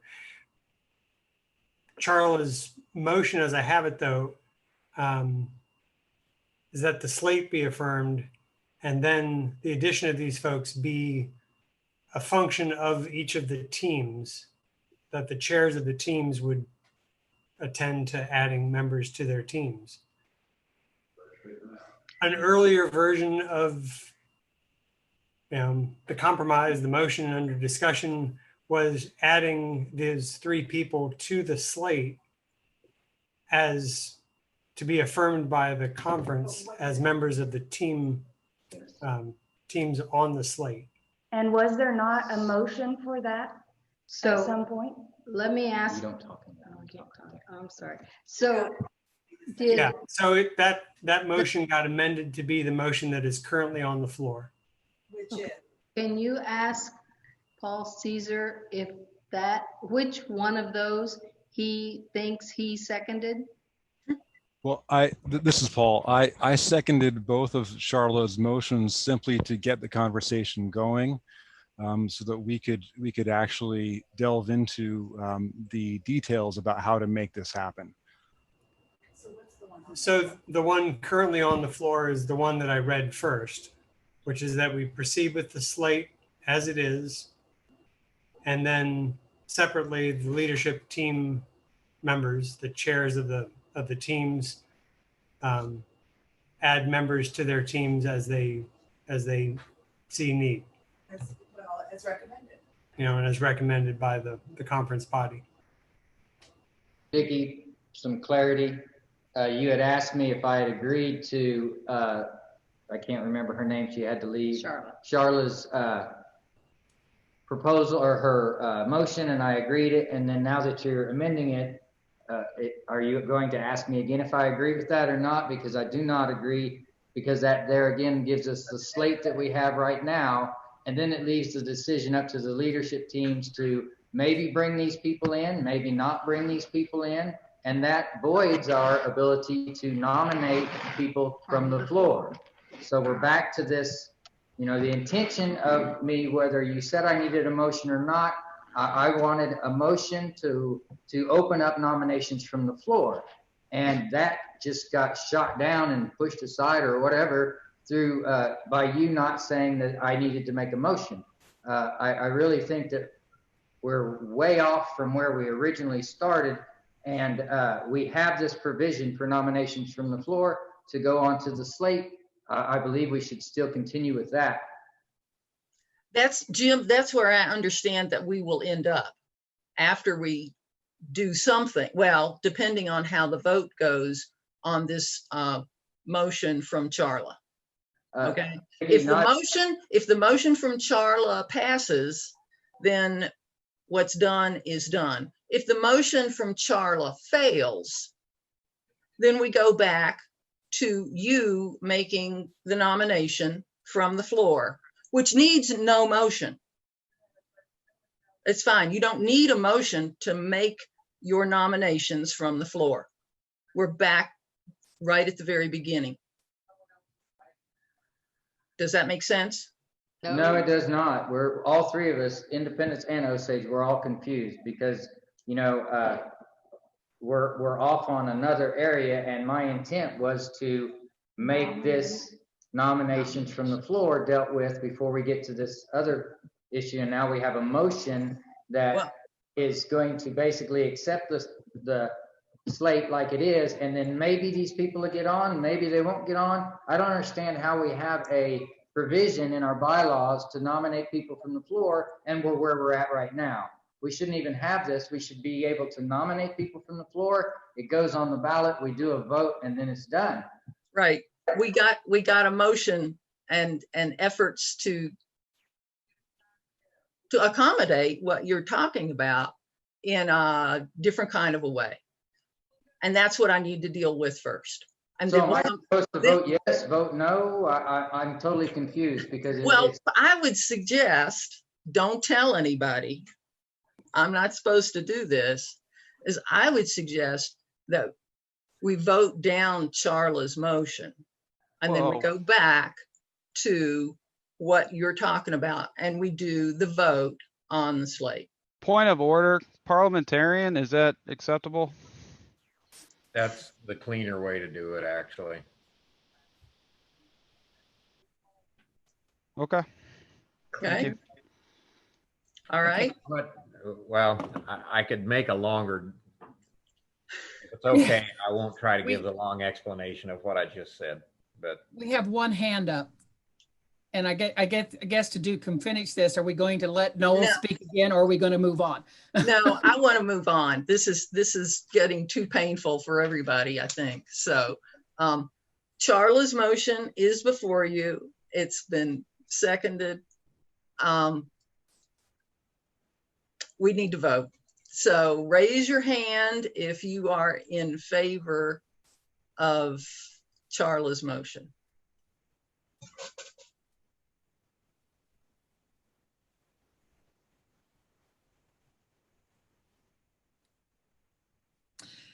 Okay, any delegate on the phone? This is Paul. In lieu of what we just discussed, I would vote against the motion. Okay. John and Sandy, were you able to come back in?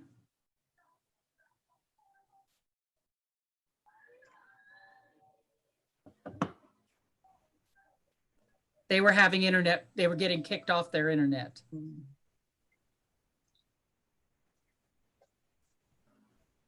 I'm not seeing them. John, we see you. We both vote no. Okay. There are no, it is 100% no. Okay. Surprise. Congratulations. Thank you very much, delegate body. Now we're going to go back to nominations from the floor. Jim, last I heard, we had Matt Hartman for Outdoor Ministries and Beth Crumpacker for New Church Development. And what I want to do is make this election right now with Jim Huff. Jim. We can go there. That's not where we were a while back, but you're doing the nominations from the floor.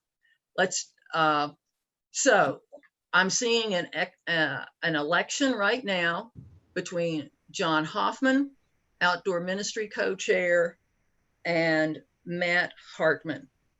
Vicky, it would be Marla or John. They're both up for re-election. Right, I see that, but I don't know who you pick. You missed this. You missed the discussion part, I believe, about. You got to pick two of the three. Vicky, yeah. Can I make a motion that these people be added to the slate? Can we do that? Not the To commit. to the Yeah. committee. To the committee, on the slate, not to be the chair, just to add them as committees, or did we decide that that was not, we were not able to do that? Point of order. That's. Are any of the committee chairs here? Yes, I'm here. Yeah. Paul Caesar. One. I'm So here. 2 more committees. That's 2. John's here. So we have all And 3 Dave committees. Smith's here. Or Paul Cesar's here. Yeah. I think they're all. Unofficially, would you seriously look into these people being accepted to your committees? Is my question. I don't think you can go I there. don't think you can do that, Spencer. Okay, sorry. Yeah, Spencer. Yeah, we're not gonna do that. That's basically Marla, just voted down. say again. Yes. That's basically Trying to what cheat. I'm voted sorry. down. So I don't know how we've done elections in the past. Do we have 3 names and you vote for 2? My interpretation of it is it's a 1-for-1. It's John against Matt. No. Jonathan. No. If we had a paper ballot in that instance, you would have 3 names vote for 2. No, you would not. Not since we went to the leadership team structure that we have now. We vote for the chairs, but people added to the teams aren't voted one way or another. They're not voting against one another. They're just added to the team. And that's what Kim was saying about, that's all they're wanting. What's unique about OMT is that there are 2 chairs. It doesn't matter. If they're going to just be on OMT, that's all it is. That's how I got on the training team. I was just voted on to be on. Exactly right. That is what we're asking. We're not asking for them to vote against anybody. We're asking them to be added to the committees and to maintain the same chairs that you have, just like exactly what Leslie just said. Thank you, Leslie. Right, and that's how this structure was set up. I mean, that happened under my watch as moderator. That's why I know this. Yep. There's nothing what they're asking for is, yeah, there's no problem with that. And you still don't have to vote one against another. Now, there's lots of other, like moderator, that'd be a different thing, but we're not talking moderator. We're just talking about adding people to teams, and that they can just add. So I make a motion that we add these 3, Jim Huff, Matt Hartman, and Elizabeth Crumpacker, to the slate, to their respective committees. And I think I think you might want to, Kim, you might want to specify each person and which team you're asking for them to be added to, just so they can be recorded. Let me read the motion that I have, and I'll say it's from Kim, if you're agreeable. So that Kim Therian moved to add Matt Hartman to the slate for outdoor ministry team member, Jim Huff for stewards team member, and Elizabeth Crumpacker for new church development team member. Yes. Yes. Yes. Okay. Do we have a second? I'll second the motion. This is Paul. Okay. And Paul seconds. Lowell, is this what we just voted down? No. Not exactly, but I will repeat what I said earlier. It does tend to bypass the gifts discernment process. which says that each of the teams consults with Gifts Discernment for what their needs are, outlines the criteria for what they need, and then they collaboratively identify people who can fill those needs. This is an alternative process to that. But it's still allowable for me to make that motion and for us as a delegate body to vote on that. It's allowable. It sort of trifles with our present process. This is Bob Bates in Garden City. Last year, Paul Caesar did everything but beg people to be on his team when he gave his report, and there was no question that they could have been added. I don't understand why we can't add people to the team. Like Leslie said, we're not voting them to be the head of the team, just to be on the team. The distinction there is that Paul, as the chair of the committee, was specifically asking for certain people to be on his team. That we haven't gone through that cycle with the other teams here, to my knowledge. But that process also bypasses gifts and discernment as well. I give up. How so? Jim Therian, Osage Church. If you're saying that the chair from the prospective committee is asking for people to be put on the slate, how is that involving gifts and discernment if people are then nominated from the floor and then they're put on that ballot? How is that involving gifts and discernment? It's not. So this is no different than that, as what Leslie Fry pointed out when she was moderator. Point of order, the chairs can say what type of qualifications they need, not names that they're trying to squeeze into the slate. It's the qualifications that they're requesting. Just to clarify too, when I was asking for people to be a part of our team, my understanding was that everything would flow through the gifts discernment team. But you know, I think that the more people we can involve in Western Plains District leadership, the better it is. And these teams are a great mechanism for doing that. I don't think anyone's saying we don't want people to participate in these teams. We absolutely do. And I think we perhaps need to revisit the process in the interim beyond this particular conference. But I think what we have now sounds like it will stick related to Robert's rules and our constitutional bylaws.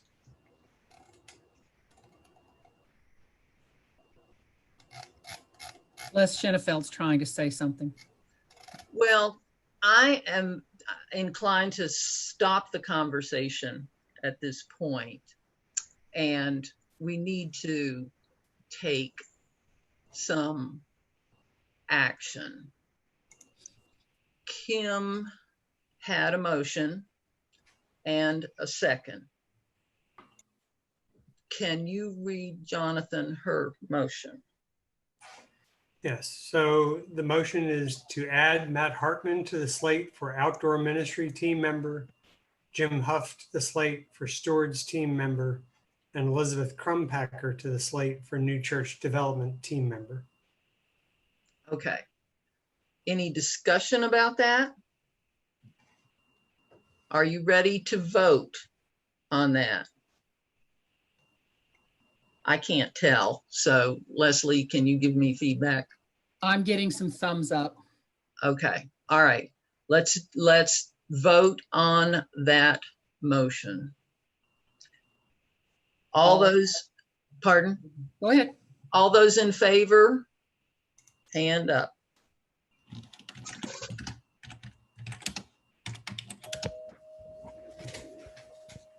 And this is Paul, I'll say aye. Yes. Okay.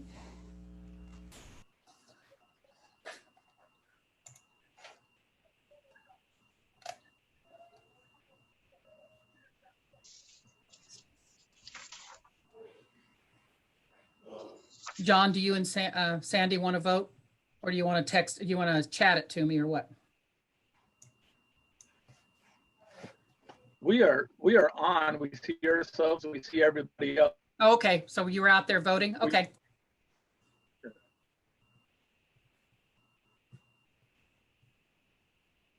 There are 17. All those opposed, same sign.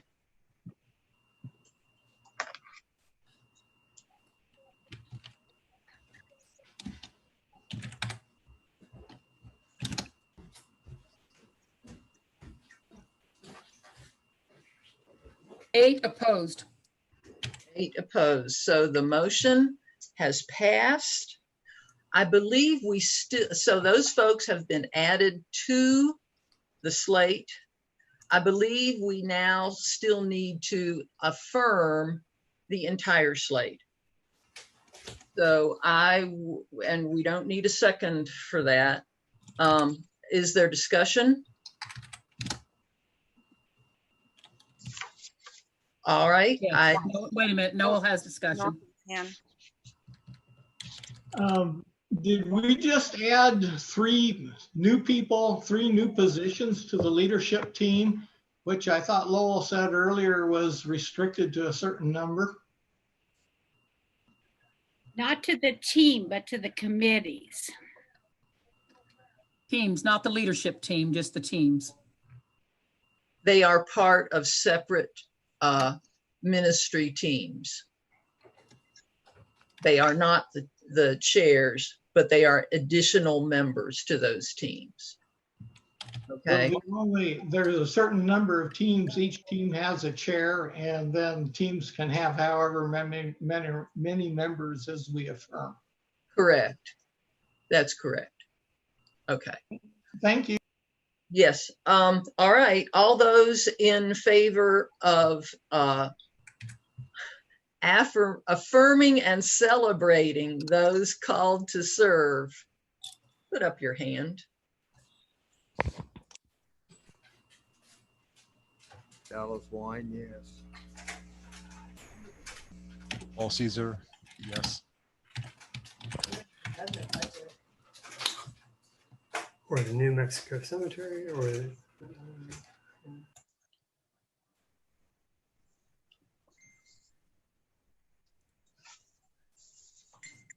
Okay. The ayes have it, 24. Okay. All right. Thank you all. I apologize for it being such a painful process. And I just, for me, continue to affirm the gifts discernment team and that process. That doesn't mean we can't establish a committee for reviewing that, but I would need a motion for that. And I don't know if we're prepared to go down that route. What I'd really like to do is move to the celebration of ministry in Western Plains District, better known as the budget. And that was presented to you yesterday by Dave Smith. And so we just need to approve the budget for 2020. Do I have a motion for that?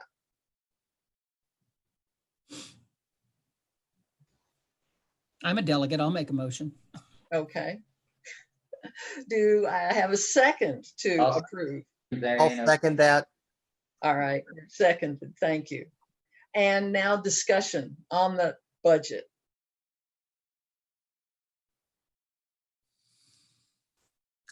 Apparently none. Apparently we're all discussed out, so that's, I'm okay with that. So you ready to vote on the financial component of our district ministry? I'm assuming so. All those in favor of approving the budget, raise your hand. Paul Caesar, aye. Wine, aye.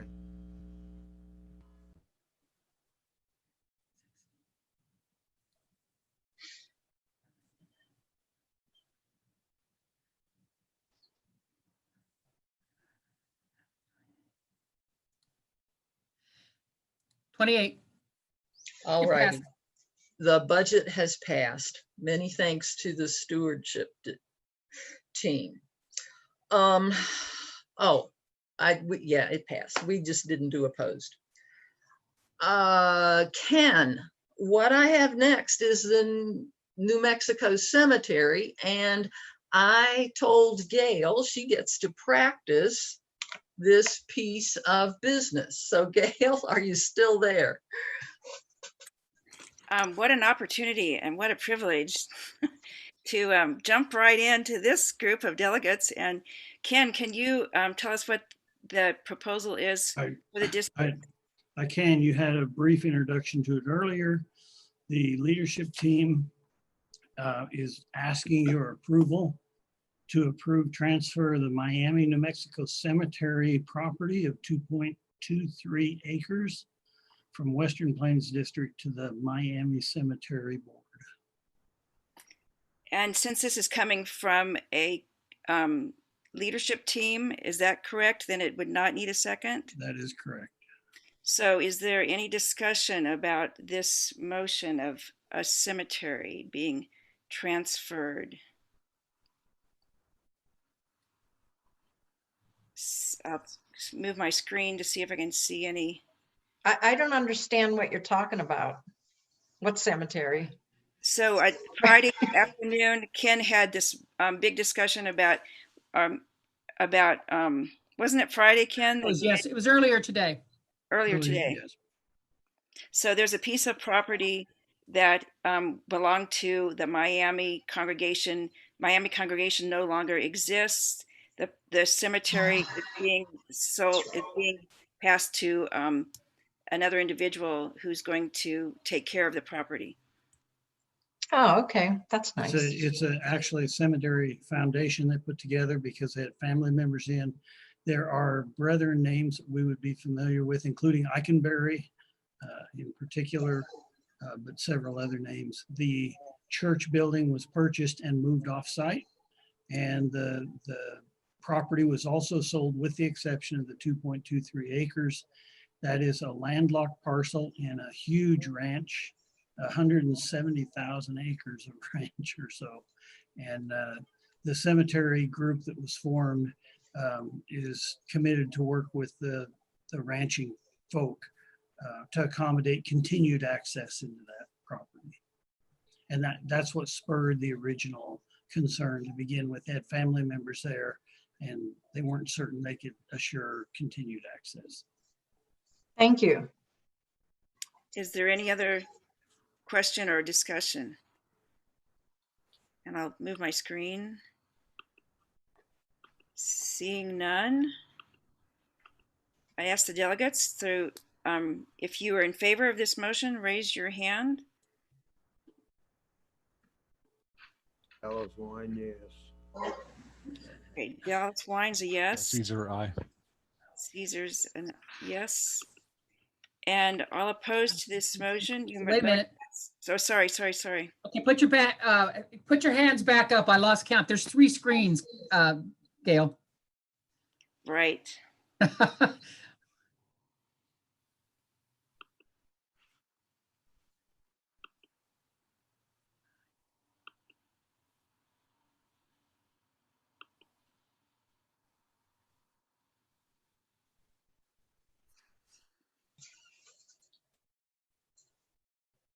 $27.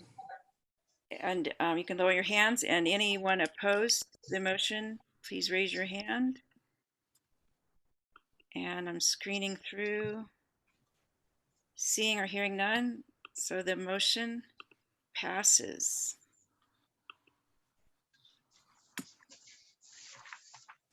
I'm so glad you did not give me the slate business. All right, thank you, Gail. And Ken, what about the Parsons departure from Western Plains District? Since we have not come to a conclusion on the agreements there, they were offered several options and they have not exercised in particular for any of those options. And Dave Smith has been our liaison with the congregation And I don't know, Dave, if you have anything else to offer other than that. It's a continuing process. They were given a possibility of renting, of having the Western Plains District simply sell the property and share in the proceeds. And I forget what the third one was, Dave.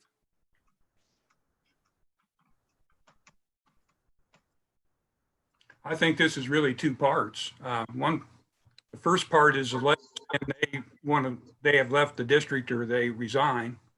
So the others is in process, and we're waiting to hear back with a agreement, possibly, very possibly, or very possibly not. So we can't vote on the agreement's not votable anyway, I don't think. So the only thing that we need to vote on is the acceptance of their resignation letter. And this is a little bit different than other situations where the congregation has worked with the district for some time in expressing their concerns and need to be doing something else. And we simply got a letter that said they were done, and that changes the nature of the discussion then from that time on. I would suggest that the leadership team has given authority to stewards to continue the negotiations, and when those are complete, then I suggest that the Western Plains District would have some kind of, if not celebration, then certainly an honoring of the presence of that congregation. But I see that as a continuing process right now that we do not necessarily need to approve or disapprove. It is an action that has already taken place on their part. Okay, so. So that's all to say, I'm not sure that we have any action to take at this time. Okay, and that seems quite reasonable to me. Just a comment. Thank you, Ken, for that. Parsons has been a lot about process, and process not gone very well. And I would say that our slate has been about process, and process not going very well. And I can take responsibility for that. But the details are really important, and the process is really important. And there's so much both goodwill and faithfulness and hopefulness that plays out. So that's just kind of my big moderator overall statement. My next big moderator overall statement is, golly gee, thank you all, delegates, and whoever else is hanging out and watching this. It's like, oh my goodness, you are amazing. And I just thank you from the bottom of my heart for hanging in there through this, as well as figuring out this whole brand new thing that we have done. And I think the next step is, what of this do we keep and claim and grow and continue to use? And how do we continue to think differently about church and meeting? So I just need to tell you, there were so many folks to thank who have made this extraordinary virtual district conference happen.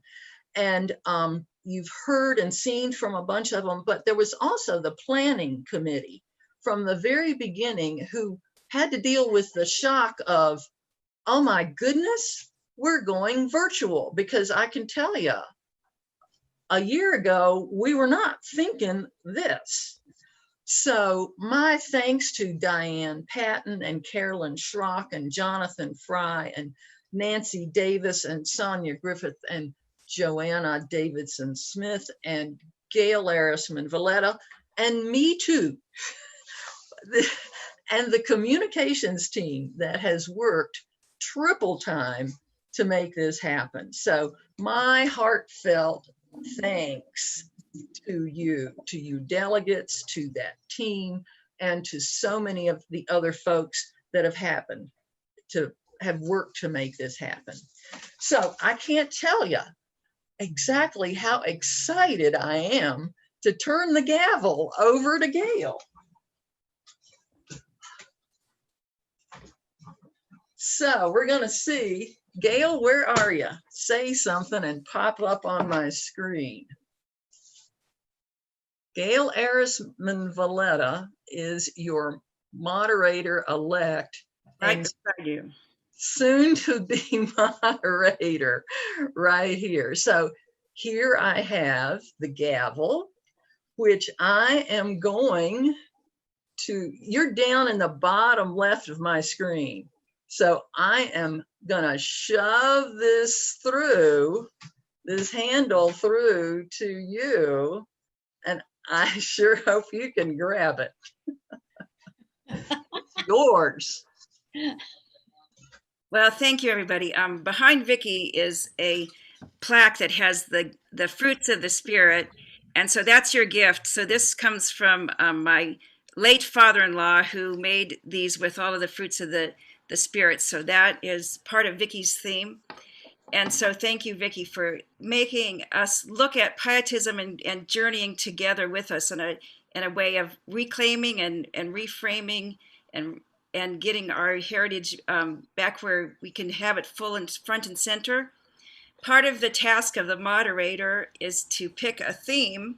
And so my role as moderator 2021 has been to figure out what God has inspired me to choose as a theme. I can say I had some partially sleepless nights trying to figure out what would be the theme. And that was before the COVID virus. And so I had finally discovered the theme that I thought was appropriate. And this is the theme: who can separate us from the love of Christ? And that's using scripture from Romans 8:35 through 39. Whoops, I just lost. And I think we lost somebody. And then the pandemic hit. And then I heard the Zoom conversation from Bethany Theological Seminary. They had a webinar or a meeting for the church, and the professor, Dawn Otani Wilhelm, shared two scriptures that were on her mind and heart. I can't remember the first one, but I know the second one was, who can separate us from the love of Christ? And I thought, no, that's my scripture. You can't have that one. And then it dawned on me, well, maybe that's a good thing that we're thinking this together, that's the scripture maybe for such a time as this, that we need to think about who can separate us. So who can separate us from the love of Christ? That's a really good question. Can tribulation? Well, what is tribulation anyway? The dictionary says it's a state of great trouble or suffering. So does a coronavirus count as tribulation? I'm thinking probably that's a good one. How about distress? Can persecution or famine or nakedness or peril or sword? And the answer is no. Nothing can separate us from the love of Christ, not even district conference. So I was reminded then that I have a theme song that goes with this theme, and I must have learned it when I was fresh out of college, a McPherson College graduate, my first job in Jos, Nigeria, teaching music. I think this is where I first heard it. So I think Leslie, you might have screen share for this. I'm not sure if that came through, but if not, you'll get a copy of it, and I'll try. That's what I was trying to do. You wanted that up, so she has it screen shared here. So I'm going to screen share and show it to you. Okay, I'll sing it, and then you can have this for your congregations or for your yourself to sing and hum all year long. Who can separate us from the love of Christ?